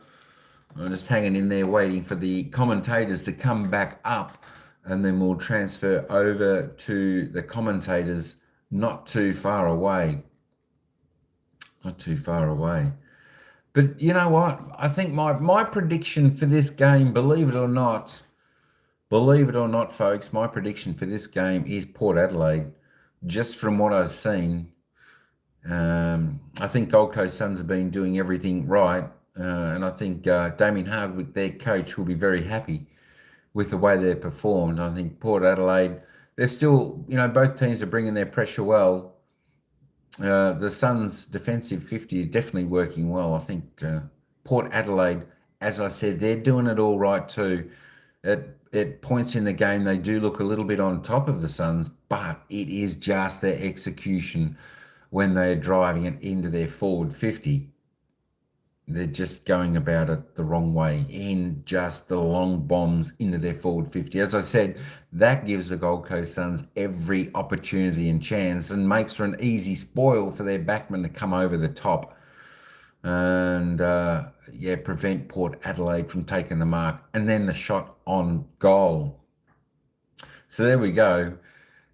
With the Gold Coast Suns leading 8-4-52 to Port Adelaide 5-5-35. 17-point deficit here, half-time at the People's First Stadium, and the Gold Coast were in for a cracker of a second half. My prediction, although they're trailing, is Port Adelaide in this game. But if the Gold Coast keep doing what they're doing, I'm sure that they will then come out on victors. Just before we go back to the game, which will be ready to bounce in a moment, that's just another look at the ladder. This is just going to see what happens if the game goes where the Gold Coast wins. The Gold Coast will only be half a game out and Port Adelaide will drop. If I turn the live ladder off, we can see Port Adelaide a 7th on 40 and the Gold Coast a 13th, which will be a game and a half outside of the top 8 plus percentage, which is pretty much 2 games out of the top 8. So that's why it's so important for the Gold Coast to have a win today. There we go. And a little bit like Port Adelaide, if they win, they will go up to 4th spot and they'll knock Port Fremantle out of the top 4. So there we go. All right, back. We are within 1 minute of this game restarting, folks. I think it's about time we get back to the ground as the umpire is about to bounce the ball. Players are getting back in their position, and let's head back to the ground with the commentators. Score down there. I think both teams have had enough looks. They've probably been better hit the scoreboard. Is structure up a little bit different, or is just all about execution going forward? No, we'll do some things because they're forced on us a little bit with what we've got available. So Marshall's not there. We need to put something else there. I mean, we'll play Horn Francis forward a little bit more. We do that a bit anyhow. So we will see how we go. Thanks for your time. Thanks, mate. Ken Hinkley with plenty to talk about leading into the second half. So Connor Rosey with 17 touches, Zach Butters with 21. A lot depends on their work in the middle. Yeah, we're just not seeing. I don't even see bang for the buck at the moment. So Butters at 21, but 2 score involvements, and out of those 21 touches, 13 in the back half. Yeah, and I think with Horn Francis going forward as well, it does fall on the shoulders of these 2 stars in the middle for Port Adelaide. So we kick off the second half with Moyle and Sweet locking horns. Moyle with the first tap down. Davies goes without it. Wines, Boat combining with Butters. Houston through the centre by hand. Drew's little darting ball. Narkle. Much better kick. Much better kick. And we didn't really see that kick, Jack, in the first half from Port Adelaide. So that is a message that may have come through at half-time. Stop bombing the ball. Look for more lead-up type of possessions. We can see Rosie's now playing inside the forward 50, so a little bit more dynamic forward of the ball. Plays his 50th next week. Does Quinton Narkle. So from just inside the chalk, it's straights. And it's a terrific start for Port Adelaide in the second half. Could have started this second half any better, Port Adelaide. Just the ability to find that free lead lane there. It's Houston who's had a lot of the ball. Got it out to Drew. And the ability to lower the eyes here. Clearly when you have big key forwards, they can draw the ball. But with the injury to Todd Marshall, maybe they do have to find that new avenue to goal. Or Francis playing forward, Narkle as well. Finishing strongly in game. So Port Adelaide lowered the eyes, found the target inside 50, what they have to 3 marks do, inside forward and they 50 got for the the first result. half, Port Adelaide. So everything you do is under pressure. All those long shots at goal. Let's see if that's a pattern in Q3. Just what they needed to get back under 2 goals. Falls Drew's way, so he's starting in the centre square early in the third. Andrew backs his judgment hard at the footy. And Francis just waiting behind, see whether it might come his way. Jeffrey was there, and now Anderson. Davies a blind handball straight to Lord, and he knew exactly where to head next. And Frankie Evans pops up and takes the mark within range. A couple of the lesser names there, Narkle and Evans getting involved with shots on early in this third quarter here. That's what they need, isn't it? They need everyone to come along with a couple of injuries, and Evans has pretty much had to get used to life as a sub. Only 3 of his 7 games this year have been full matches, and wasn't able to really capitalise on that, but he can today, and he is today. 2 quick goals changes everything. And Port are back within 5. So it's efficient. Yeah, it was, wasn't it? Around the contest here as well. It was Lord that got involved after being involved in that tackle there. Just that little dig forwards. I reckon first half we would have seen that blaze to the top of the goal square, and hopefully Charlie Dixon's there. But now you can see they're already starting to just lower those eyes and look for those 15, 20-metre kicks to get those marks inside 50, which they haven't had, Geordie, in the first half, sorry.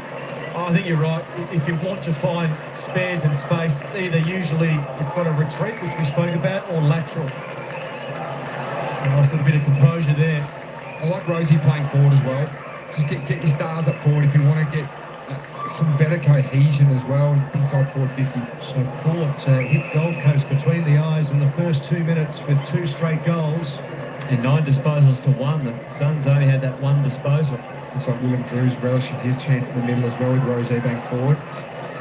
So Loyal somehow to Flanders, just a dinky trundling ball, met hard by Humphrey, who's grabbed by Drew and Bergman, stoppage.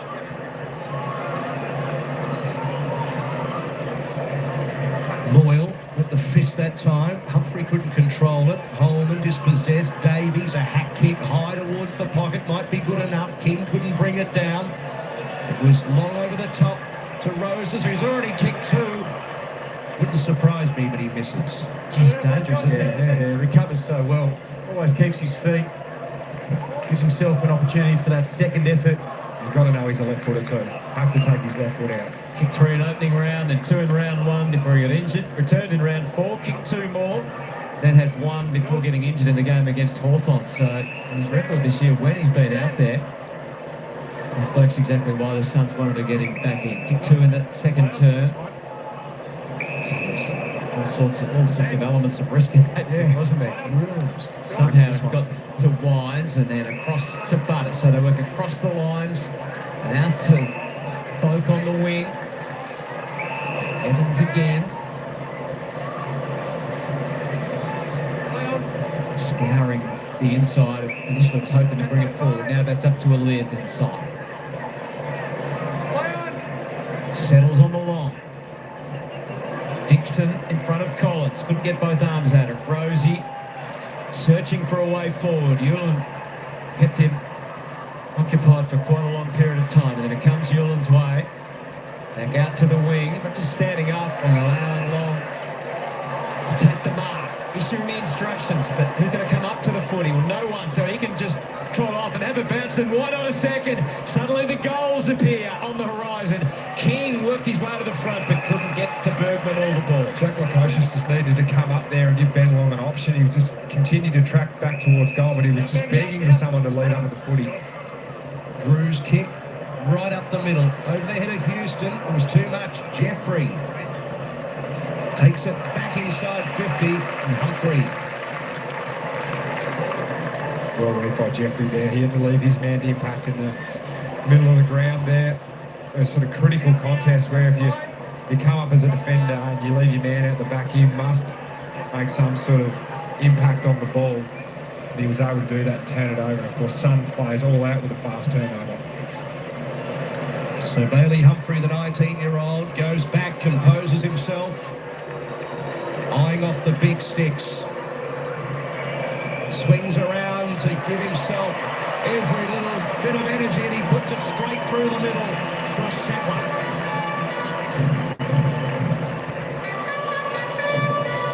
Yeah, big important plays when you come forward, Jack, and then get the ball going back in your direction. You see here the hit in the background. That's right, Logan Evans went to ground. Yeah, no good. Yeah, so a raised arm to the head of Logan Evans. That will certainly come under some scrutiny. The MRO. That's big trouble. Just talked about all the injury issues he's had that punctuated his season. Don't need to do that. No. Important goal for the Suns. Back to 12. Well read by Moyle. Got through and got the tap in the path of Flanders. Suddenly they're inside again. Bouncing ball. Quite taking possession was Walter, swooping on it Wines. Back feed for Me, but he was quickly closed out. A little bit of luck on the way of Wines, but what the connection they were after. And Flanders chips again. A high ball to Sue King. Good hands. Just judged well, both the kicker and the marker. So critical when you jump at the ball that you actually time. Like the timing of the jump, it sounds really simple, but his ability then there to sort of arch his back a little bit, so Zerk Thatcher couldn't even get a fist in, was only able to get sort of up to his elbow, and then the strong jukes at the finish there. Not often a high possession player, Ben King. 5 disposals today. Got 2 shots for goal, a poster and a major. And now another. He's just eased it through perfectly. And the steadying of the Suns. The 2 goals are answered. It's back to 18 points. Look at this pressure, Jack. You see there, Holman come in. Humphrey's the next one to apply pressure. The handball goes to the back of Bergman. So it's just strength of numbers around that contest. And I think as we said in the first quarter, the forwards always got to be ready for that one. That just a quick kick for the ball and to be able to compete really well. To the highest point, protect the ball. Talk about that forward half game that the Suns are renowned for is a lot of people think that's intercept marking, but you can't have good intercept marking without pressure on the ball. Sorry, and that was Holman's role there, and Holman's role playing forward is you just need to put some sort of effect on the kick so that it does bring in those intercept players. It's 2 goals already this quarter from forward half turnovers for the Suns. And 5 goals, 2 for the game. Creeps up to 45 goals now, Ben King. And matching his average of 2 for the season. Blazing Rosie with some pace and a long penetrating ball. Read the best by Powell. Butters and Rose there are swapping on ball and forward. You can see Butters standing the mark there. Powell across the face. Collins, looping handball. Hewland down the line he goes. And Zerk Thatcher had his name written all over that. Takes an easy one at the end. Having a good purple patch this year, Zerk Thatcher. Kick towards half forwards. With Mark Evans. Swings around quickly with a little bit of urgency. Looking for Dixon and found him above his head. It's too big, too strong there, Charlie Dixon.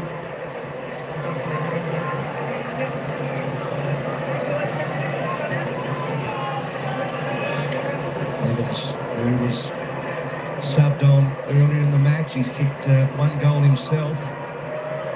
Can let Charlie go back and just put a little bit more pressure on the Gold Coast. Not the easiest of assignments. Not bad looking off the boots. Glances it across the face. Coming from that pocket that he's pushed to the right there. Charlie Dixon. So they'll move both ways in flight, that one. 2-1 apiece in this 3rd quarter.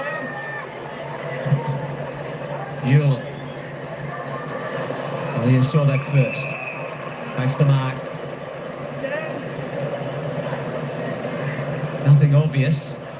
Some in the eyes of Dixon, who's calling for it. Full-length kick down the line. It's going to go back over his head. There's a bit of push and shove. Lord made the contest in the air. Charlie scouring. He found a big ruckman in Jordan Sweet, who was happy to oblige. That's a fine kick for a ruckman. They're not meant to be able to do that. He just saw a front and square opportunity. He didn't see any little fellas around, so he thought, I may as well just fill it by myself. All the other smalls actually got past the contest, and we're hoping for a lateral hand pass to go into some open space. But you're right, Hutto, that's a great 1-2 across your body. Terrific finish. Never in doubt either. He was supremely confident. Some agility by the big man, Jordan Sweet, his 4th goal in his life. An enjoyable run back to the middle when you've just snapped one. You're standing against your opposing ruck and you go, just kick a little, go around the corner. Thanks for coming. Breaking the old Robert Walls rule, but never handball to a ruckman.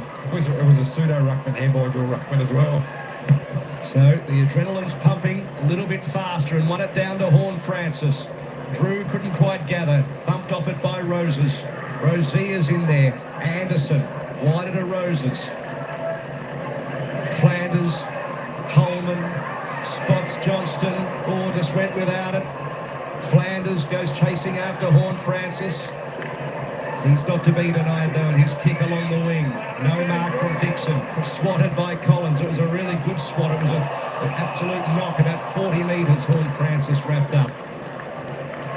Real power filthy there. He was about to take a nice intercept mark and Sam Collins smashed it. Sweet down to Horn Francis. taken to ground by Davies and Rowell, and the umpire wants it again. So Davies having to do the ruck work. Sweet just hacks it out. Reading it was Jeffrey. Jeffrey, short, Holden. So small steps here for the Suns. Kick inside 50, 2 on 2. Out the back it goes. Boundary line beats Houston. Jed Walter was one of the ins today. He's had a relatively quiet game, been well handled by Lear. He's just early on in his career trying to figure out how to use the hulking frame that he's got there. Just the one possession so far. Sweet fends it to the front. Roses made that up as he went along. King had 1 and then 2 and now a third Port player. Oh, it came to Anderson to take the gift and say thank you very much. I don't think even he was expecting that. It just suddenly popped out at a critical error. It was Jed Walter who got back. The ground level was able to put the pressure on. But Roses without the right foot there, banging on the left. Ben King in front is really critical here to this being a good bit of play. But even Walter just being involved there, breaks it free, and Anderson just happened to be in the right spot at the right time. It's a good play by Walter, as you said, though, wasn't it? Tackle. Yeah, I don't think Connor Rosier would like that vision again. Sorry, in the background started on Noah Anderson, then was walking in the background when Noah Anderson gathered the ball and had that shot at goal. He's had a good day so far, Noah Anderson. He's just been a little bit tougher today. Tough is a different word, but he's been in the contest a lot. So Noah Anderson with the Johnny on the spot goal as Horn Francis. Blast through the middle, pumps it long. They fly, goes to ground. Coming through was Ballard, dispossessed. Evans, he was taken in a good tackle, holding the football. I thought it might have been in the back, but just great recovery by Andrew. Andrew to Collins, who's got a paddock in front of him. That was the first free kick of the quarter when I saw that. Hewland. Good umpiring, saying, Hunter. They've been well behaved. Just saying it was the first free kick of the quarter. So Hewland. He can kick it a long way, Hewland. Long ball to the congestion. And juggling mark from King. Opponent slipped over at the wrong time, and then King, the long ball inside 50, a Lear at the front. Long completely the wrong place that time, and Lear had his name written all over it. Rucking Davies at the moment. I think maybe Walter would actually be a better option to get in the middle, get him up the ground, get a touch, get him involved in the game. Houston, back pedals. Farrell. There's no one to go to at the moment, so switching again to a Lear. He looks out towards the wing, where it's Burn-Jones, fisted away there by Hewland, coming in close into assists. And Kai says throw it in. So it has opened up scoring-wise in this third quarter. As the boys predicted, 3 goals, 1 apiece. Not a high number of inside 50s.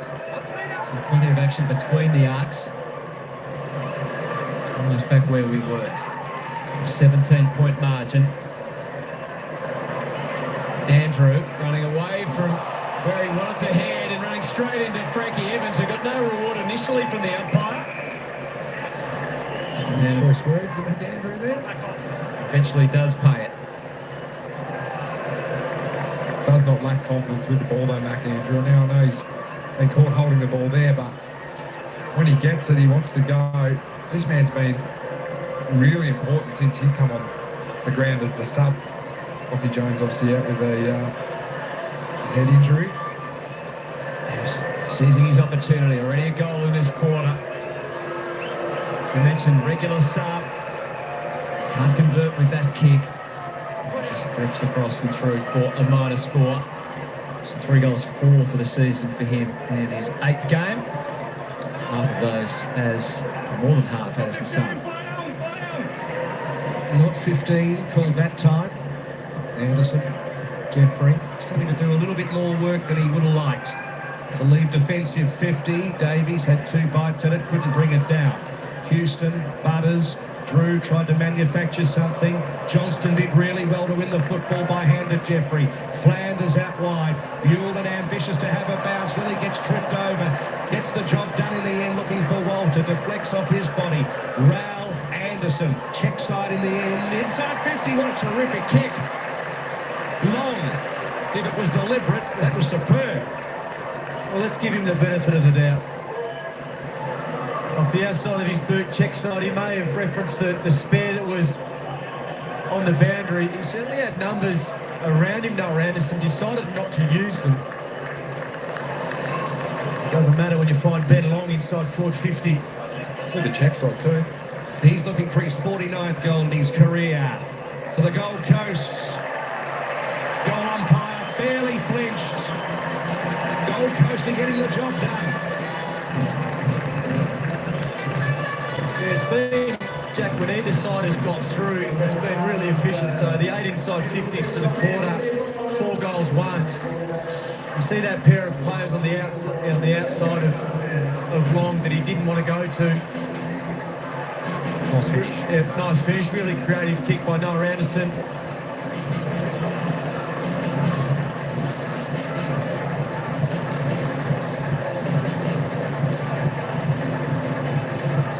That's what we asked for, isn't it? For what Suns fans would be asking for, that connection going forward. Yeah, it provides a different avenue to goal as well, Ben Long. Like, he's had 7 possessions, but he's been involved in 5 scores. And I think that thing, well, he's sort of a bit the same as Ben King, is that when they're involved in scores. Just need to get more of the ball. 10th consecutive game for Ben Long, and he's scored at least 1 goal in each of them. Provides with great defensive pressure as well. And that element of toughness as well, which is still a trait you need in AFL football. Sweet more that time with the throw up. Davies pops the handball. Flanders, he wouldn't mind that one back again. Hangs in the air, but does well. Outpoints Ainsworth. Where is it going to come from for Port? A little give to Farrell is a good start. Into deeper water, it's 1-on-1. Andrew versus Finlayson. Quickly getting the ball is Evans. Sent to by Ballard, and the handball to Jeffrey, who disguised that pretty well. He realised he hadn't quite skipped over the line, so kept his head, and Ainsworth able to provide the path out. Good running for Jeffrey here to get involved. And goes short to Collins. Collins going at 100% by foot today.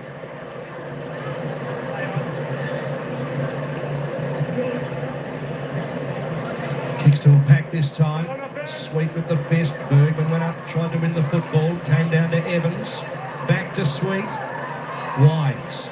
Had a little bit of time to just lift the eyes and float it over Nagel. And Jeffrey, in frustration, couldn't control it. And you can see the Suns starting to generate some more cleaner ball movement, spreading the Port Adelaide power, just using their speed. No one really wins it down that time. Flanders and Davies scrap for it. Davies, Uniac and Butters affecting the tackle. Well, Francis still can't really get into the game, can he? Davies tries to get it to Humphrey. Butters, no real clean winner of the football at the moment. Bobbles out towards Humphrey. Humphrey trying to milk a free kick somehow, and then Ainsworth on hands and knees kick the football forward. Gold Coast press inside 50 over the head of Walter, and Aaliyah read it better. Location, so he's sitting off Aaliyah there. But that's the challenge. I mean, that's what Damien Hardwick is talking. You could not get a better opportunity coming out with time and space and to use the numbers in between the arcs. You go long inside your own forward 50 turnover. Wasn't quite as planned, but on the bounce, Sweet with the tidy up through Butters and Burn Jones, and it's Boak. Well-placed kick. Vaughan Francis, he got Ballard where he needed him to be, and was able to get back on the footy as the Suns coach wants a closer look at the stats. Vaughan Francis has a close look at the goals, and while he hasn't had a big day, he has kicked 2. I'll tell you what he'll be looking at, Jack, is the inside 50 down the other end, because you lose an opportunity at one end and then you give one to the opposition down the other. It was a terrific kick by Boat to give him over the back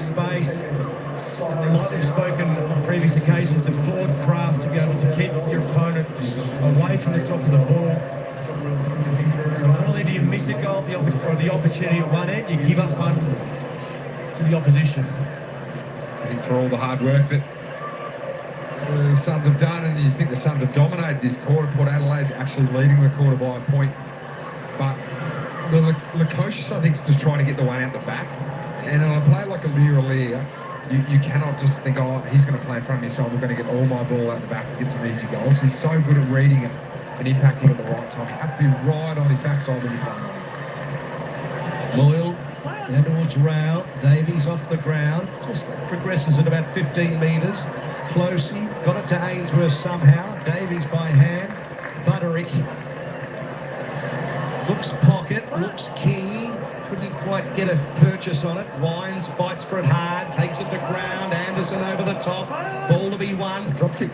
Drew's kick, if you like, towards Butters, who's fighting hard for it. Stacks on. Ball going nowhere. Tough in the middle there. Players diving on it left, right, and centre. You've got to be careful you're not giving away the diving on the ball for a kick. You see frantically trying to get it out. So Sweet narrowly. Anderson, touch of the fumbles. Spent it before he picked it up. Rowell off the ground, straight down the throat of Houston, and then Butters' kick. He got contact after he kicked it. Free kick down to Rosie.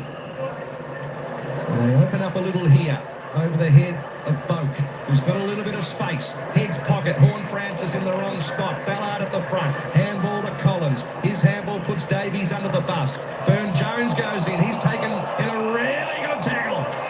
Holding the football. Defended well by Ballard there. Horn-Francis wanted the lead up, sort of did that sort of semi-fake lead. Ballard didn't fall for it, stayed in front.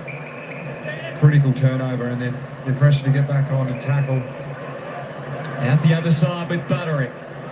Martin sits at 16 to Ewan. There's hard running on the outside from Powell. Uses his feet instead to Humphrey. And now Holman, who stretches out a 35-metre handball. King good enough to get to the inside. Powell kept on coming. That's how you play great football. What a goal for the Suns. From Gold Coast to coast, when they are playing great footy, they are a sight to behold. Number 14 in the competition from turning the ball over. Burn-Jones just got stuck with one arm that he had, then he got one free, and then Jeffrey was able to grab the other arm. But this is the Gold Coast MO. Number 4 in the competition for scores from turnover, forcing the Port Adelaide defence to come up the ground, creating that free player at the back. 11 goals, 3 from turnover today for the Suns. And that is a lovely finish from Will Powell there. It was a good run, wasn't it? Good run from behind to provide an option for King. In the background, once again, we speak about Lear a lot, but he was caught in between. When there is run and carry and players taking ground further afield, it's a difficult position to be in. Also, I love the handball from Holman. The 30-metre handball to King. Will was the other one too. Second goal of the year for Will Powell. Beautiful curl around the post. Rowell taking a tackle advantage, paid holding the ball. Wines looking for Dixon at the back. Good intercept in the end from Collins. Came back to Dixon. Dixon's in trouble. Took too much time. Holman got him. This whole playing Holman sort of playing a bit everywhere. He started his life as a forward. He's moved to the midfield wing. A little bit of half back, but that's one thing he's always been able to do is tackle hard. Couple of excellent 1%ers in the third term. Evans takes that one. Wobbly one towards centre half. Handballs to no one in particular. Yulden went without it. Burn-Jones tried to get it to Dixon. Finlayson's hovering. Goes to ground. Umpire wants it. Rory Dixon didn't see him. He's got, looks like he's got Vaseline on his eye. Had the blinkers on, didn't he? I might not have seen him coming.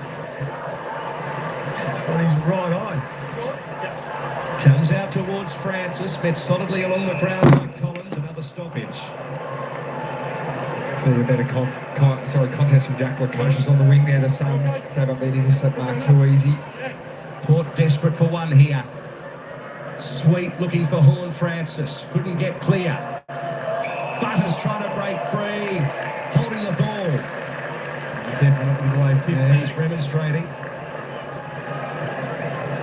It'll be Anderson with the football as they hold a 22-point lead, the Gold Coast. They've been good in the third quarter. Anderson looks to kickstart them again. A slow play this time. Humphrey muscled. The more inexperienced Logan Evans places it for King, and wasn't much Thatcher could do that time. It's a good free kick to give away those. Thatcher slowed him down. Yep. So they'll shuffle forward, and Ben King has a searching look. There's some level of separation. You can see the extra numbers back though, and Wines was one of those loquacious in the tightest of spaces, held on to for quite a while. Narkle's still thinking he can collect the ball. He's got his arms right around the neck of Holman. Got some sub news down there, Lynchy.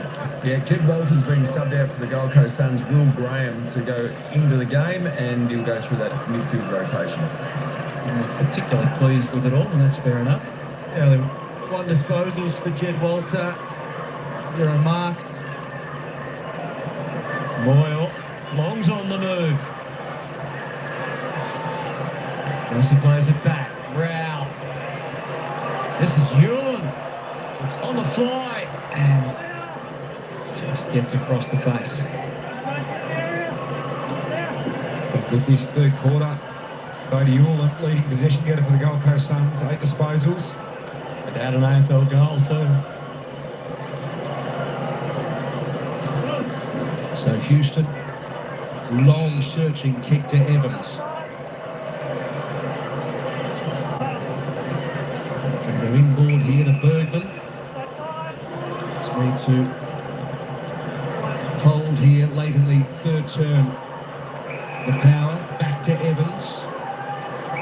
Massage it around to Francis Evans, inboard. And Butters. So a little bit lax the Gold Coast that time. Caught him napping there. There's nearly another one. Knuckles leading to the pocket, but just can't allow that 1-2. Came into Bergman, went back out to Evans as well. Gold Coast player let Evans get past him, and all of a sudden you're creating the overlap. Hard to play catch-up mode from there. He's already beaten his average for disposals today with 28 touches of the pill. So part of the leadership team, Butters. Can he stop the rock somewhat? Terrific kick. Boy, they needed that.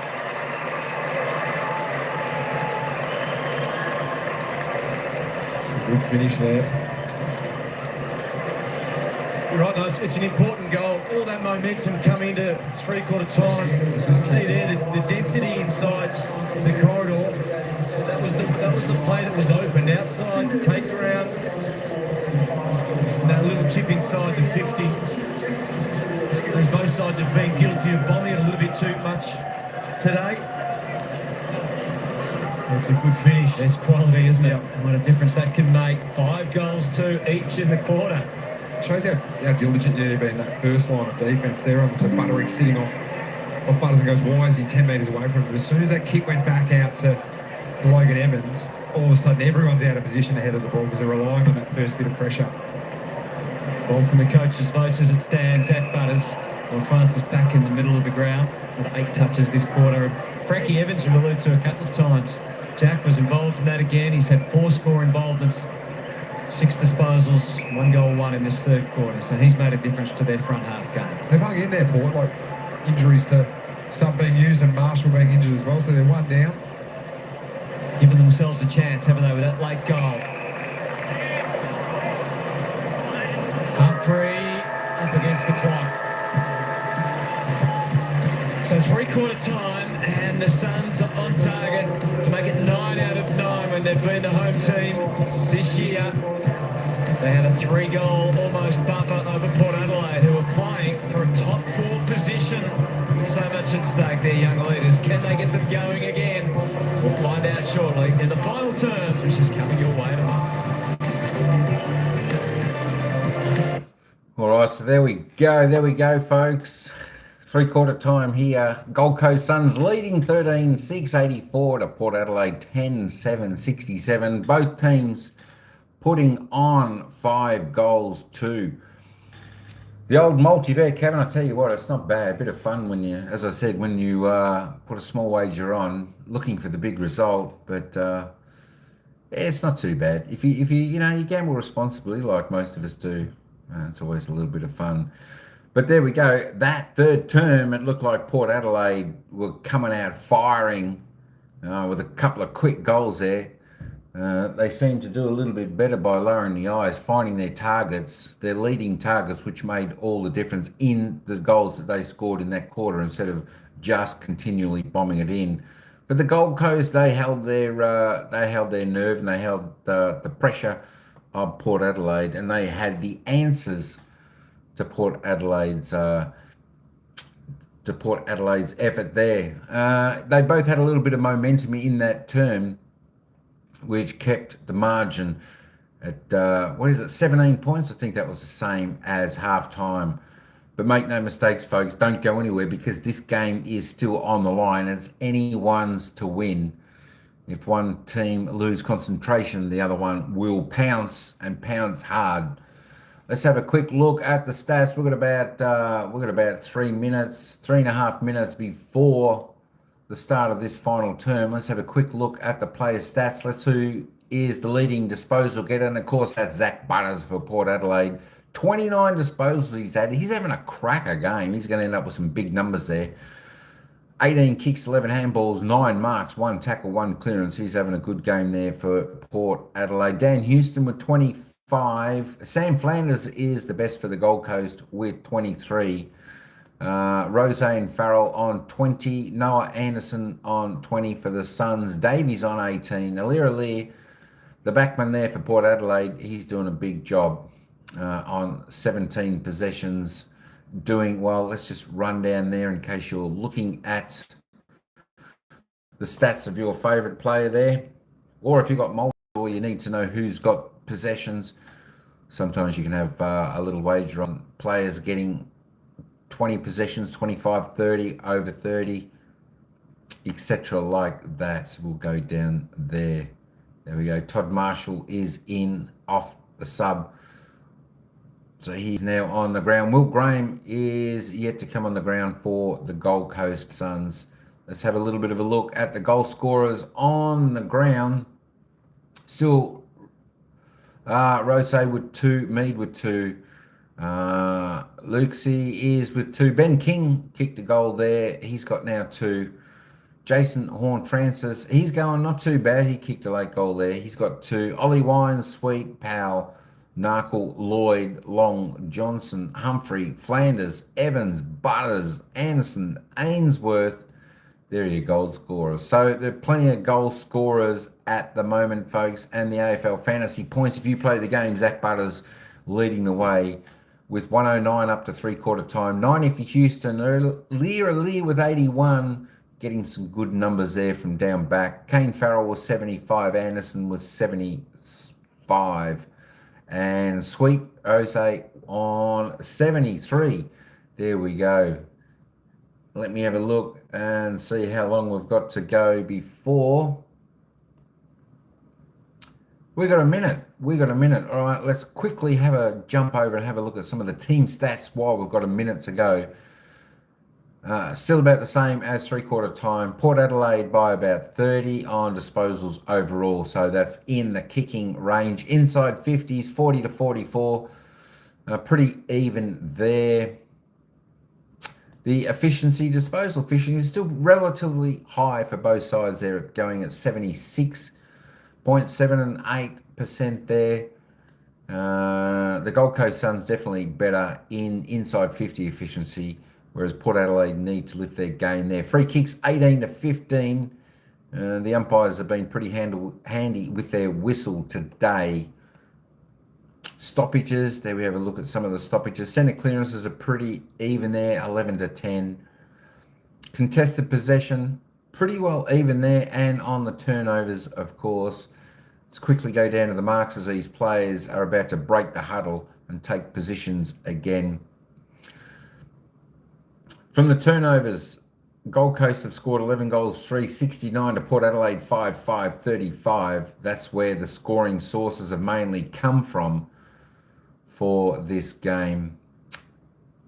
The tackles, all pretty well even there, 49-47. Inside 8 to 11, and the 1%ers, Gold Coast on top by 15 in that department. All right, folks. let's get back to the commentators.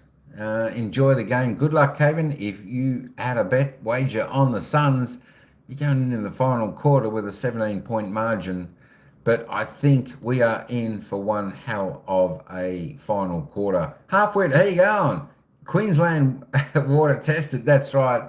It's a good game. Both, Port Adelaide are looking to climb the ladder, and the Suns need this victory for a chance at the top 8. But yeah, why not? Thanks, Haas, for coming in. A play is underway. Let's get back to the commentators, folks. Johnson flicks it to the inside. It came a little unstuck. Anderson, now it's Mead. And Holden, it's went barreling into the ground. Nicely snared by Rowell into the Lukosius. He seemed unsure. Powell off the left. And it fell for Humphrey. The first goal of the last is his second, and it gives the Suns a clear break. Yeah, it's a good start. It was just through once again, forward pressure.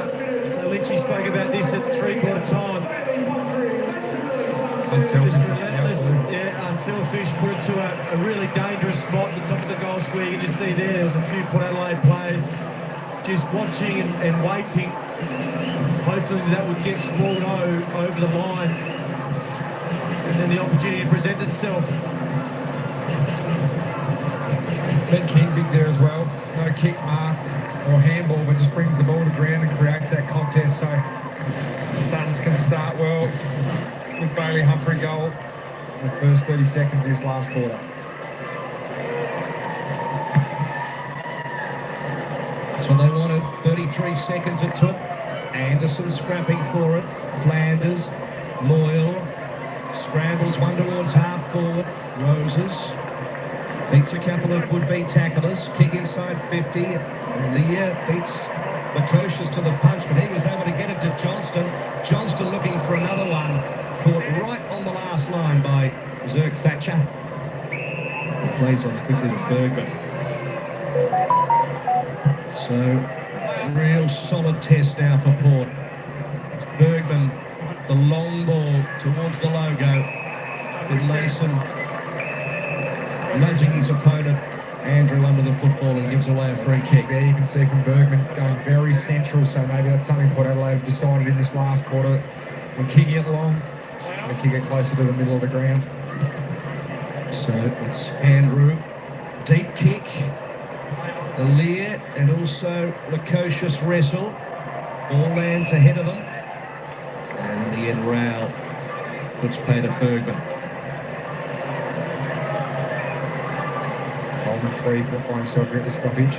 Moyle to Rowell, can't break free, disposes of it legally. Flanders flicks it up to Holman. Holman centering snap, King's there, but so too is Boak at Goodmark. You see there, this is where you look to go. You need plenty of run and carry. The issue is they've had two less players on the bench with their sub being activated early. Another high one. Didn't flinch, Moyle. Scrapping young Ruckman. He's been good. Yeah, he has. He's competed really well. At the moment, he can compete really well. I think he gets all that second level of Ruckman. Yeah. And in time, hopefully he can be the lead once Jared Rich's career comes to an end. Rosie, short to a contest, but the contest is won by Evans. It just eases the kick to Burgoyne. Good progression this time. Puts some speed on. A pause and then forward again from Butters. Takes it wide to Finlayson. Needs to play more of a part. Maybe need to bring it a little bit offline as well. You can see there. The stand start back to Butters. He gets involved again, and Evans keeps on coming to full forward. Here's Charlie's time, and he's got it. It's a great mark. We speak about bringing the ball offline, and that does promote a little bit of run from the back half. It allows players to catch up, but also get involved. And then drive the ball deep to a Charlie Dixon matchup. It's a handball from Butters as well, just created that overlap to Evans, who then was able to get it across to Dixon. At his best, when he can be in the square, throwing his weight around, taking a couple down with him, then going back and slotting the goal. So he makes his contribution with only one eye open. I told you that right eye. We didn't didn't see him coming, but that's the kick there. That's the kick that they had to be onto the Gold Coast Suns. The change of angle allows that player from behind to provide run and carry and then deliver that ball a little bit deeper than what it would have otherwise been. So it's Sam Collins for most of the day, opposed to Ballard there. They can get a couple in a row here. A few one-eyed Port supporters. Pull forward. Yeah, absolutely in striking distance. And it's back to that lock of 17 points, which it was at half-time and three-quarter time.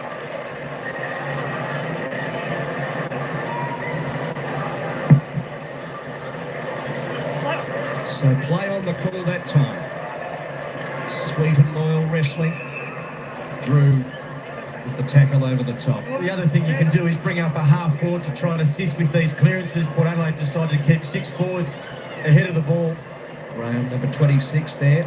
It's just been subbed on. Fins it off to Anderson. Low ball. Had to be good. It was offline, Zerk Thatcher. Kick to Wines. Although it was the goal, I reckon he awarded the mark before it actually landed in the hands of Wines. But anyway, Francis kicks down the line. Cut off. Better from Ballard there. So Ballard to Lukosius. Building something here, the Gold Coast. Long ball, looking for King. Sets himself, uses his body. Punt in front of him. Johnston is there as well. Zerk Thatcher picks it off the floor and just hacks it out of 50. It was a kick and hope. And in the end, Powell was kicked a goal. A spectacular goal earlier as well. Long, high ball. Aaliyah all over it. Yeah, Damien Harvick would be pulling his hair out there. That's exactly what he wants to work on. There's re-entries from turnover there. Will Powell is kicking us straight back to where the ball came from. The congestion hasn't left that area yet. That's the one that needs to come in lateral into the middle part of the ground. It increases scoring and also separates the defence. Bergman decides to go long and strong into that middle of the square. Lord and Dixon. Royal, he's just got a little over the top advantage paid. Drew, deep, Horn Francis, didn't mark, went to ground. Which is a luxury then for Powell. Can't concede, but doesn't need to. He just plays it on the bounce to Jeffrey. Easy as you go. So it's clear from the Port Adelaide point of view is that when they're going forward, all long kicks are going pretty much straight up the ground, creating 2 avenues to goal. She keeps it boundary. Big Moore had a couple of goes, long, reflexive handball, quickly to Flanders and then to Ainsworth. Here's Rao, the all-important kick into the 50, and Burgle and the wingman getting back provides the cover need, and suddenly it's springing the other way. Narkle again covering the middle, but all too predictable, and Anderson with the intercept. I mean, these are the moments, so I just didn't know to kick it there, keep running. the Ollie Wines one before, the Narkle one now. You take your chances when they present. I think you're right about these kicks, that there are other avenues to go rather than deep inside forward 50. Flanders pokes it to the pocket. King. That's a great point, Jordan. So when you're trying to protect a lead, you do quite often go deep inside forward 50 because you think that is the safe play. But these little pockets of space open up wide. If it's a trend for you as well, the opposition see that and think that you're going to kick it long. So it does actually open up these chances of able to drop it into little holes like this. Looking for his 3rd and 46th for the year. And bring Curno's on 49. Important kick for the Gold Coast. It's not bad. It slams into the woodwork. It's Mr. Couple, and they've only been by the smallest of margin. It's his second poster, 2 goals, 2 today for Ben King. So Houston's darting ball had to be good in the end. Narkle, a little bit of courage. He could have heard Hewlin bearing down on him. Houston. Francis. Evans. So Frankie gets on with it. His ball along the line just flopped short. It was McAndrew that was in the right spot at the end. The Suns have got to be careful here that they don't emulate what Port Adelaide are doing. Obviously, aggressive being behind. The Suns can still play this sort of safer type movement long down the line, close to the boundary. His knife disposal today, back out to Caesarea. Takes the intercept and then off to Narkle. Something thinks his interest there in the middle, and it was both the handball to Wines, who just seemed to presume that he had no opposition coming the other way, but there was plenty. This is Johnston. Pins it nicely for Ainsworth and Logan Evans. Oh, he may have got away with one there. Yeah, seemed to be close enough to close C. Long with the lead. Drops into the space. Yeah. So just take composure. 30 seconds off the clock, then Long. Got some experience there, just providing options and leads for the ball. Well, they just fell asleep there.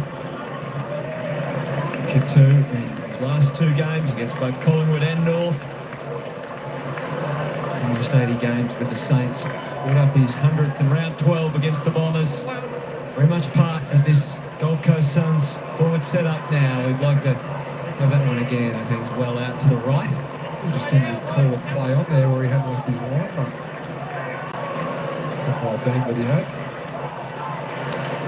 So you feel that they want the lookout low Gold Coast, but their hooks keep missing.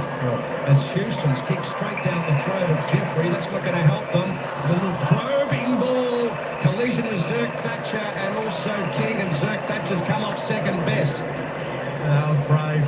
He knew King was behind him.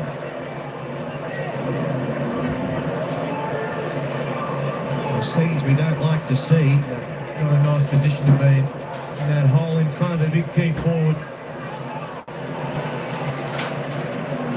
Nothing untoward there from Ben King, just trying to make the contest. Sometimes sitting in the hole can be fraught with danger.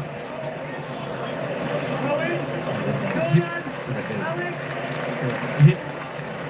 He's holding his back as he makes his way off. I reckon Joel Jeffries needs to settle down there. Let the play unfold before you start kicking it back in again. Court doctors have had a busy day. Sweep down to Drew. Narkle tries to control it. Ainsworth is there harassing him. And out of play. Yeah, another man down. Already 2 that can't return. Jones subbed out, and then Marshall with that injury all happening early in the game. Suns driving away. Bergman might have to play as a key defender now. Like Finlayson's down there as well. Maybe it'll be him that goes back there. Did play plenty of footy in defence early in his career for the Giants. Radically playing in the SANFL, amongst the best players yesterday. Porter just got to be really careful here. Holman, he's in this ball. He was sitting behind the ball. Now he's not. That's fine. Oh, he's done it again, Ron Francis. The Suns just don't let the buy into this now. How costly will this one be? You could just see it coming though. It's exactly what Holman wanted, and he just fell into the trap. Took the bait. Nick Holman is a relative veteran now. Look, how does he think that's not going to be a free kick? Around it goes.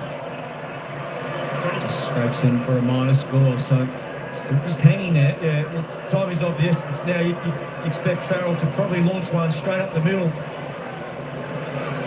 A lot of time to go though, isn't it, really?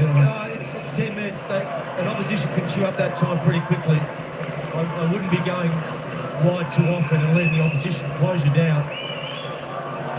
Narkle, Farrell, Finlayson. Finds Bergman. Chain of handballs. Boak. Rosie. Boak. That's good. Lines. Good defence by the Suns. Game tackling Port. That's been the best aspect of the Suns game. I would have thought, as the fans, you probably can hear behind me, are pretty vocal, but their setup, their structure behind the ball and pressure on the ball has been as good as I've seen this year. Ruckman nullify each other. Rosie needs Narkle. Ainsworth there harassing them, got boot to ball. Progresses it to Lukosius. Anderson's poked it up in the air, punched away. Bergman on long and out of play. Well, I think you're right, Lynchy. You look at numbers into the screen when there's transition happening. They've been really good at that aspect. The numbers in the screen when the ball is in dispute. Especially in this third quarter, their ground ball game has been really good. +8. in that particular part, have shown a desperation and a hunger. Pressure City in there at the moment. Ball's not coming out.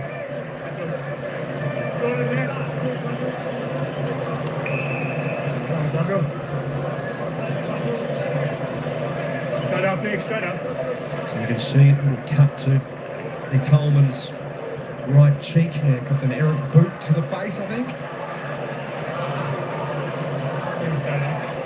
Talk about killing time, Geordie, with 9 minutes 30 to go. Did the Suns go into protection mode here, or have they got to be careful that they don't go too safe? I think sides always, when you are protecting a lead, they try and chip it around. I think taking ground is still one of the most important features of doing that. Dixon to Narkle, hurried ball, hoping for Lord. Got it to Butters, did well to get it to Boat. Burn-Jones runs without it. Hewlin pressured him well. Handball back into the middle. Johnston, Anderson, and they build. They do through Ainsworth now. Graham runs for him. Well, that's the defence we're talking about, the ability to come forward and impact. Make good decisions, early decisions, impact the play. Blasted deep. Ben King striding out. Dixon is back there on the ball at the moment. Got the handball. They're trying to get things generated. Anderson thrusts the other way. A spin from Evans. He summed it up well to Boak and Rosie and Houston. They've got some weapons, but there's brick walls you just can't get through. And Powers as staunch and as solid as you could have hoped for. A lot of courage in AFL football, but coming up as a defender, leaving your man to impact the play is one of the ones in the modern game. Umpire Hardwick in the box. His best version of the YMCA there. Yeah. And another $2 into the jar, I would have thought as well. Don't think they've got him mic'd up today. We'll just check. Anderson. Here's King. He got away from Aaliyah, but he doesn't finish the job. Humphrey looking much more like it. Terrific intent. Aaliyah. And again, they use fancy hands to get out. Houston back to the wing. Powell again. He's having some sort of day and some sort of say in all this. And goes short to Davies. This is better here, just generate those shorter kicks. To 8 minutes. Davies to the top of the square. Up they go. Bergman was touched, so he's called to play on and no one else heard it bar him. Kicks it to Collins. Gets on with it quickly. Jeffrey, they want the knockout blow. Gold Coast too far out to score. Perches it to the top of the square. King sets himself. Lukosius in from the side. Slams it into the post. Yeah, there's still learnings here. You see there, Holman just getting himself.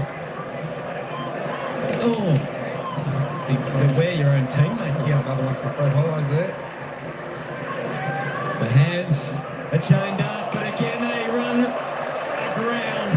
And this Gold Coast Suns, they are not going to let it happen. That has been the impressive part, even in this last quarter, Hutto, is their defence in between the arcs. Their pressure, the ability to come forward, which we've spoken about. I still think going inside their own forward 50 right now, you do not have to drive the ball deep on every occasion. So give yourself a chance to score 16 inside 50s for just one goal. King got clear again, and again he can't take the mark. And it's handball mode initially. It's the only way they can make some sort of ground, but that's when they keep running into problems. And here's Humphrey from the pocket across. Face he goes. That's another miss. It's just generating that 30 metres of space behind the man on the mark. At the moment, the Suns, I think they look happy just to be kicking along because they think it's safe, but create that overlap then. You get that 15-metre kick, 20-metre kick. It actually allows you to access the other side of the forward 50 too. So the clock to 6:45, still plenty of time. Burgoyne to Boak. Gold Coast have their man on the ropes, just can't quite finish it. Can't serve it out. Houston, Aaliyah. Narkle. So they horseshoe around the back line. It's going to be full risk here for Port Adelaide. Narkle, Farrell. The switch across again to Drew. Shields his face from the sun, a little bit tricky, hiding behind the grass. So that's play on. Butters, Evans, Rosie. Through the middle, through the corridor. Wobbly kick towards Horn Francis. Couldn't quite get it down. Evans is there. Burn Jones tries to break free. Is looking for Lord. Dispossessed, and Ballard with the glaring kick only for now. It's out on the full. Tackle there by Mac Andrew. Gee, they've hardly missed a tackle, have they, the Suns? They're strong over the ball. Bit of a dichotomy as well for Ken Hinkley with Horn Francis. He's been frustrated in this final term. You can't really bring him off because he can win the game for you. Meanwhile, Jack Greenwald's You have to explain dichotomy. what dichotomy means. Bergman. Horn Francis over his head. Lords finds Boak. Has Boak got an answer? Across the face. I'll wait till after the broadcast. It's a dichotomy in your school lesson here at Fox Footy. Here's the ladder. This is, I mean, as we mentioned, Port Adelaide, if they had have won today or can win, they would go up to 4th place, equal with 2nd, equal with Carlton and Geelong, except for percentage. But now they find themselves in 8th. And on the other hand, the Suns can join 4 others on 36 points. Get up ahead of Collingwood. The last rating game of Ned Moyle in his career so far. It's been impressive. Up and under kick. Oh, Johnston went early. We haven't seen the back foot we were hoping for today from him. Yeah, Tolo or Farrell. Just weaving everywhere. Disorientated for a moment. Gets the bearings back. Down the line is Ned again. Finlayson came late. With good effect this time. Do or die time right now for Port. Rosie, they run into one barrier after another. Evans found a little way through. All the way for Frankie. Oh, Collins saves the day. In the 11th hour, he walks across the line as composed as ever. Not a hair out of place in that bushy beard. And it seems like the Suns are almost there. It's 2 today. Ainsworth calls for some help. Has to control the football. Composes himself. Little chip towards half forward, rolling football. Bergman back to Aaliyah. He's been solid today. Extends the flow a little to Drew. Butters. Boak. No time for fancy stuff. They need to surge forward quickly. Lord inside 50 looking for Burn Jones. Off hands. Mead won the football. Boak eyes them up and kicks the goal. Not over yet.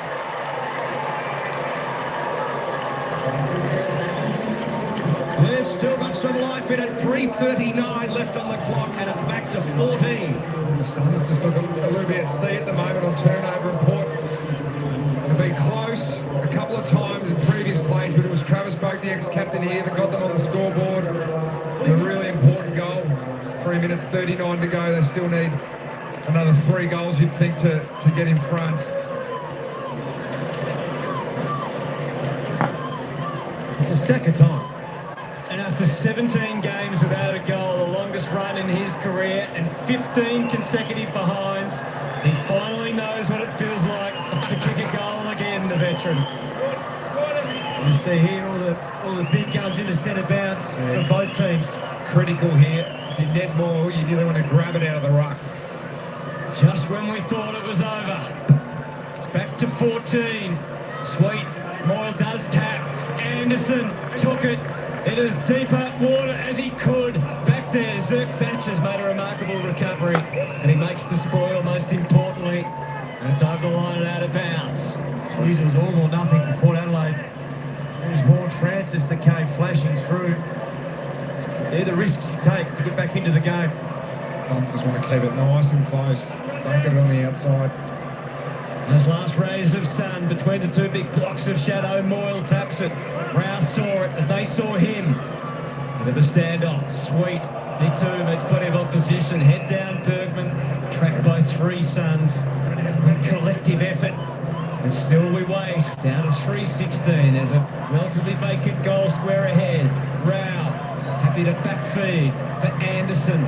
Pressure applied from Butters. Holman. The little give. Flanders. The flick of the head, and the quick kick was a good one. And Roses provides the calm. You made a great point, Geordie, before about when you're under pressure like that, predominantly, if you're going to find a mark, it's either backwards or lateral. And just the ability to settle and take a little lateral kick there is 30 seconds off the clock. Doesn't matter whether it's a goal or a point here, it's the 30 seconds that's valuable to the Suns. Already 2 early goals on his return today, Malcolm Roses Jr. From 49 metres, it's another swing and another miss. Well, who gets the opportunity? It might be Farrell. This is straight towards goal, you would imagine. Evans, Farrell, bang, he goes. Past the middle. Evans does well. They surge here, Port Adelaide. Back Andrew in a great spot behind the ball. Evans, a little chip up in the air. Was hoping for Finlayson, couldn't bring it down. Narkle's kick was smothered. And then the clearing one. Bouncing ball. Horn Francis on the scene. Bergman's there lurking. Sweet. Handball Burgoyne. Taking some punishment. Farrell. That was a quick call from the umpire who wants it. That was a really quick whistle. A sneaky little fend off Kane Farrell. Clock is ticking and is against Port now. Anderson's sky ball. Underneath of it, Humphrey. Couldn't quite control it. Beats one, beats Mead. Takes on Wines, but couldn't beat Evans. Last chance saloon now for Port Adelaide. He's played an inspired game, Yes. Frankie Evans. Yep. From centre half back into Houston with those powerful legs. Can he drive it deep? A minute 25. Every second that goes is a precious one. Short to Wines, his fingers pointing, which is the way forward. Farrell can't give up too much ground. He spots Butters. Great collect. Strides inside 50. This time there's room for Finlayson to reach up and take the mark. There's no time to think about it. Just go back and do, Jeremy. Put it through. Inside the last minute. They trail by 15. He's missed.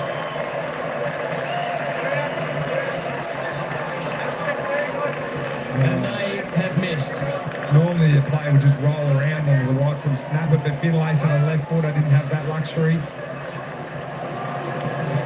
So Hewland's ball. Long towards Andrew and Moyle, who's been terrific. And Holman as well, who's wrapped up like the Michelin Man to be a ball in. Voldemort about him there. So they're going to break the hoodoo here against Port Adelaide on their home turf. Port have beat them 7 out of 7 at People First Stadium. So the Suns have set up 2 behind the ball. Sweet looking for Horn Francis. Almost gave a free kick away to Flanders. Gets the football. Steadies, centering ball. Plenty of Suns there. Goes to grounds. Powell coming through. Taken high and gets the free kick with 20 seconds left to go. He has been superb. Yes. I think they've all managed the last quarter really well. The Gold Coast Suns, given themselves 20 opportunities inside 450 to score. Good ground position, good win. So they've got the response the coach demanded. They've grown a bit today. They'll have to take this form on the comforts at home on the road. But I swear, their best footy is pretty darn good. And they're still in the finals race. The Suns by 14.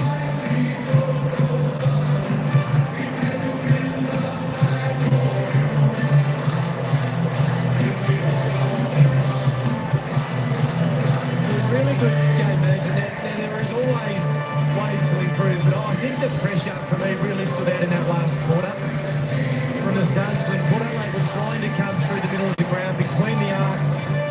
Their ability to pressure the source and come forward when they had the opportunity. So I think the pleasing part is where they closed out this game as we head down to Alistair Lynch. Thanks, Geordie. You're here with Noah Anderson. Your first win against Port Adelaide, a big win at that. Yeah, I know. I've never beaten Port Adelaide. First game was here against Port Adelaide, but it's about 70 points. So it was a good one to tick off, especially after last week. It was a great way to respond. Well, tell us about last week. We heard it in the press. I imagine you got a different version behind closed doors. What did it mean when your coach comes out and says you've got to grow up? We got him a to true. We got to take responsibility for our performances. We're representing a lot of people, and we weren't doing that well away from home. So it'll be a lesson that we need to continue getting better at for the rest of the year. Well, what were the couple of things that you put into place today? Because it looked like it was a very mature effort, especially defensively. Yeah, well, we knew that when they win games, they use the ball really well with their uncontested mark. So they still got a few today, but they weren't as damaging with that, I don't think. So we had to go to work on our slow D and being really connected. And then last week our game was actually pretty good, but our stoppages were really bad. So we went to that during the week and got a bit of a spray, so it was good to respond. And during the game, like at half time, still very tight. And they were always going to come at you. What was up on the board from Dimmer? Just more of the same, really. Our defense was really good, so we had to continue doing that. We thought the process in the first half was really good. I thought maybe we should have been a bit more ahead at quarter time. So we talked about the process of winning. We felt like we had that, so we just needed to continue. And do you feel like things are building? Obviously here, it's a different story to away, but you feel things are building for a legitimate crack at the top 8? Yeah, absolutely. This is the best team that I've played with here. We've got so much confidence that we're going to continue getting better because we have absolute buy-in from the group. So yes, it's only special. We're talking about buy-in. Might get this young man in as well, Will Powell. Your defence behind the ball looked like they were structured beautifully, set up. Sam Collins and this young man here must be pretty happy to have him back on the side. I know. We did look after him last week, so we had to this week. And to their credit, they've been so good all year. So happy to help him out. Oh, congratulations on a good game yourself. We'll have talked to this young man. I don't hear much from him. Now, well done. I mean, you must be rapt to be a part of that back 6 or 7. They look like you're well drilled. Noticeably, that last quarter, they just couldn't get through. Yeah, I think we've been really consistent all year, and we really pride ourselves on that. We fight tooth and nail. We just try and look after each other, and we've got really good synergy down back, and especially we just like a fortress at home. We make a little fortress down in our back 50, and we really take pride in that.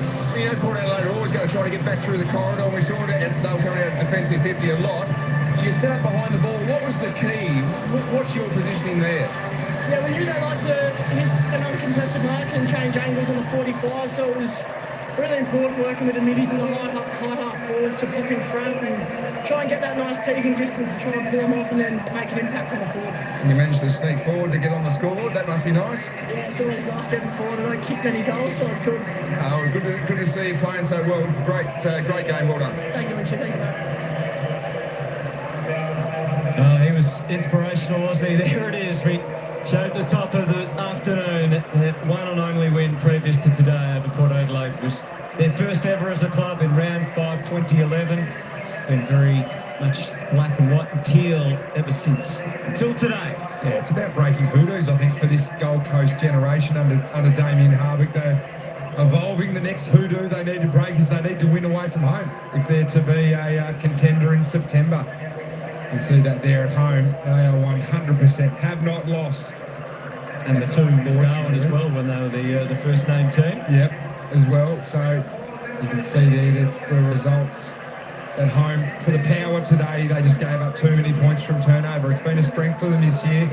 We know the Suns are good from scoring from turnover, but 11 goals, 7.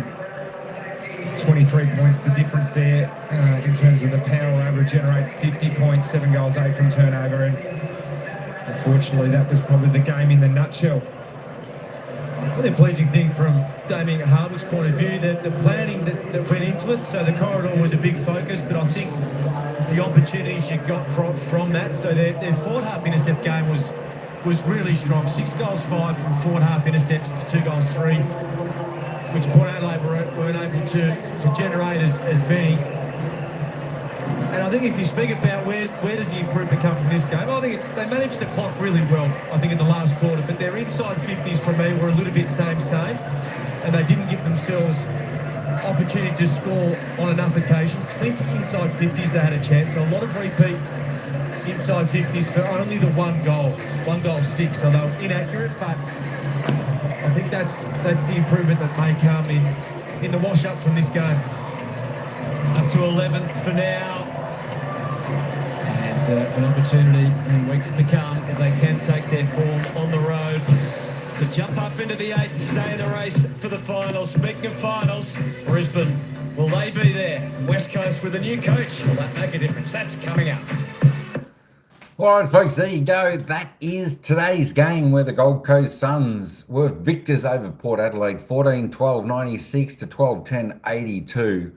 The Gold Coast, they held their nerve very well, very well. Good result for GWS, absolutely, absolutely.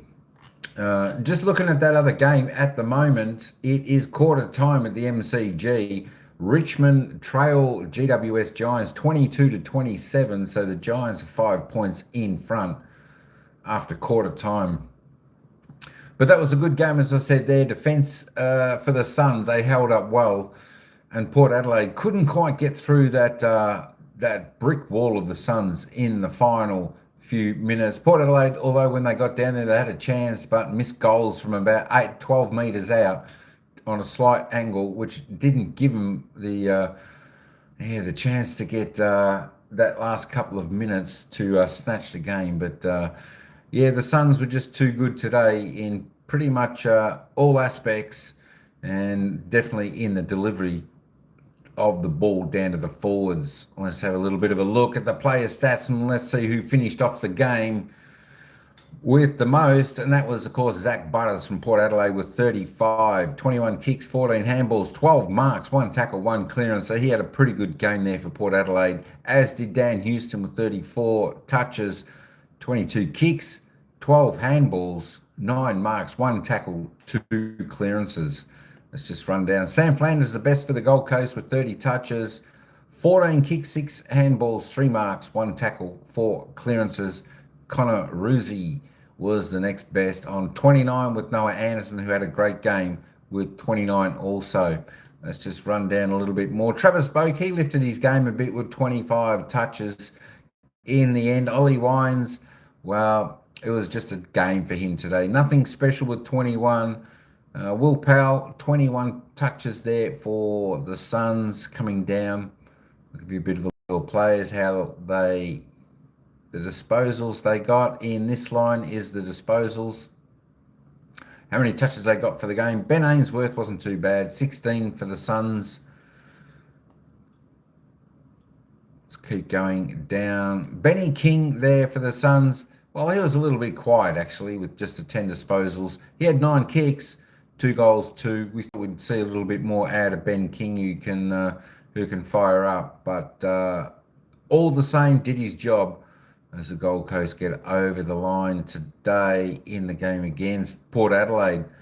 As it said, as Brandon said, and we had a bit of a look then, it was the Suns' first win since 2011 over Port Adelaide after a 14-game losing streak. Can you believe it?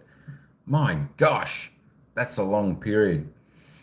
Looking forward to the Lions training session against the West Coast. You would think that. You would definitely think that's what it's sort of going to be, a bit of a training session. But being a home game for Perth, in Western Australia, I mean, that's a long travel for Brisbane. So funny things have happened. But, yeah, I'm expecting a pretty decent win by Brisbane. Of course, some of their players, their good players, they're definitely up and running at the moment, and they're looking pretty good. At the right time of the year. Looking at the Rose ended up with 2 goals there. The leading goal scorers for the Suns, Jason Mead for Port Adelaide with 2. Luke Sears, I don't know if that's how you pronounce his name, and Benny King, 2 goals for the Suns with Bailey Humphrey, 2 goals. Jason Horne-Francis, the other multiple goal scorer for Port Adelaide with 2.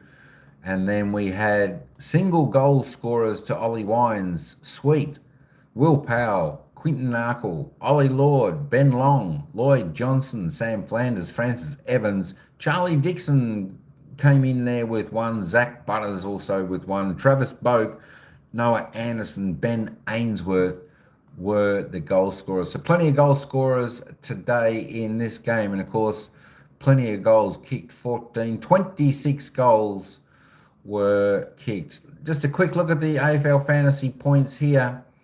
Right here, we've got Zach Butters, who scored 133 points. Dan Houston, 122. Noah Anderson, 112. We've got Boak 108, Ruse and Alir with 102, Farrell with 102, and Will Drew rounds it out with 101. They're the top points getters. We could have a look at some of the team stats just to see. So it didn't really change throughout the game after, say, the quarter time. Port Adelaide did have about 70 odd more disposals, of course, 40 odd more kicks and 25, 26 more handballs. So they were above average.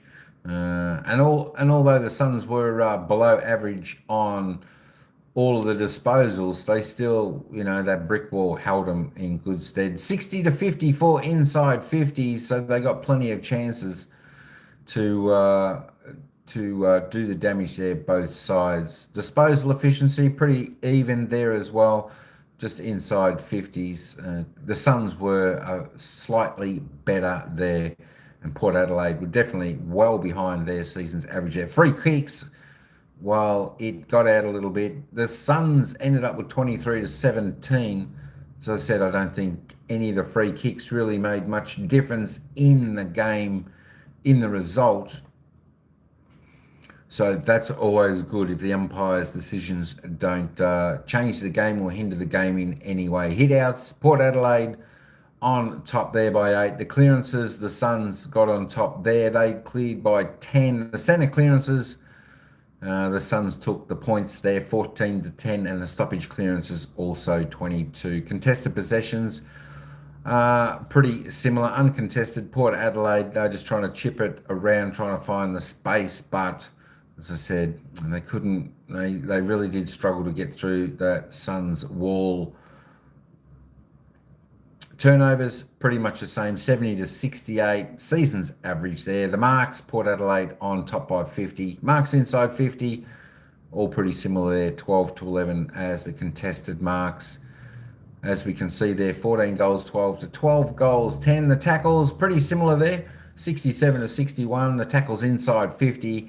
Gold Coast a little bit harder there, 16 to 11. The bounces and the 1%ers, well, the 1%ers, the Gold Coast did slightly better in that. Having a look at the live ladder now, and where does that put us? Let's not worry about the GWS Giants at the moment. Where is the Gold Coast? If I turn that off, Gold Coast, no. All right, the live ladder. So the Gold Coast there move up. I just want to double check that. Where are the Giants? That's right, that will be right. So the Giants have moved up into 11th at the moment on 36 points, only a game behind Port Adelaide, who sit on 8th now. Port Adelaide have dropped to 8th. Wow-wee. Port Adelaide have dropped to 8th, where they could have went equal second, only by percentage, trailing by percentage. But it's going to make an exciting, as you see, this is a live ladder at the moment, because Giants are leading the Tigers by 11 points, 4 minutes into the second quarter. So if the Giants end up winning, this is where they'll end up being. And of course, Richmond's still on bottom. But have a look at this, 36 points. So there is 1, 2, 3, 4, 5, 6, 7. There are 8 teams from 6th all the way down to 13th that are within one game of a top 8 position from 6th to 13th. And then it's only a game again to second on the ladder. So when you look at it that way, folks, from 2nd to 13th, there is only 2 games in it. So we're in for a pretty exciting second half of the season. Should be a fantastic.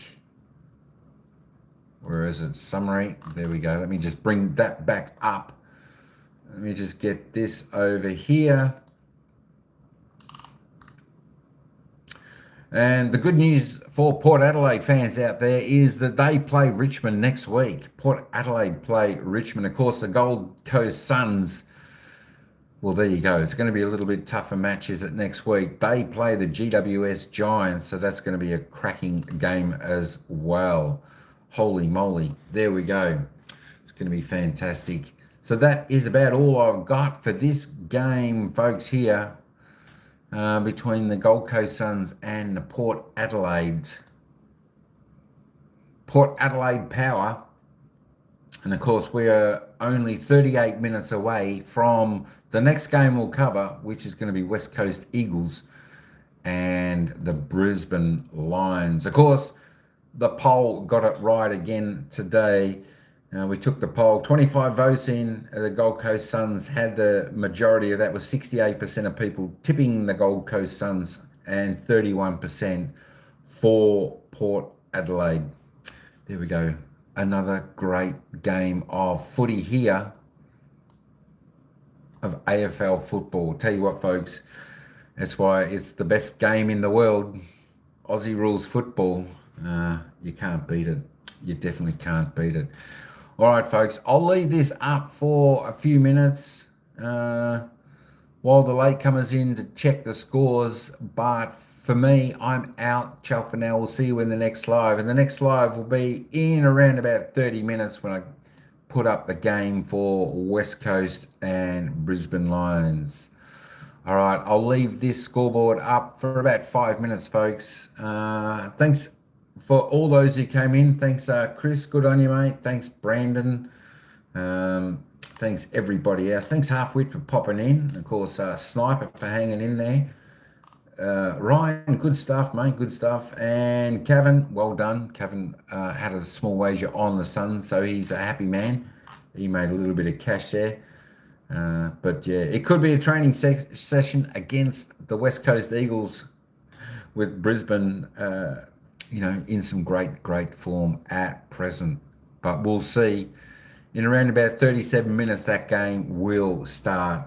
So I will be back in about 30 minutes for the next game of the West Coast Eagles versus Brisbane Lions.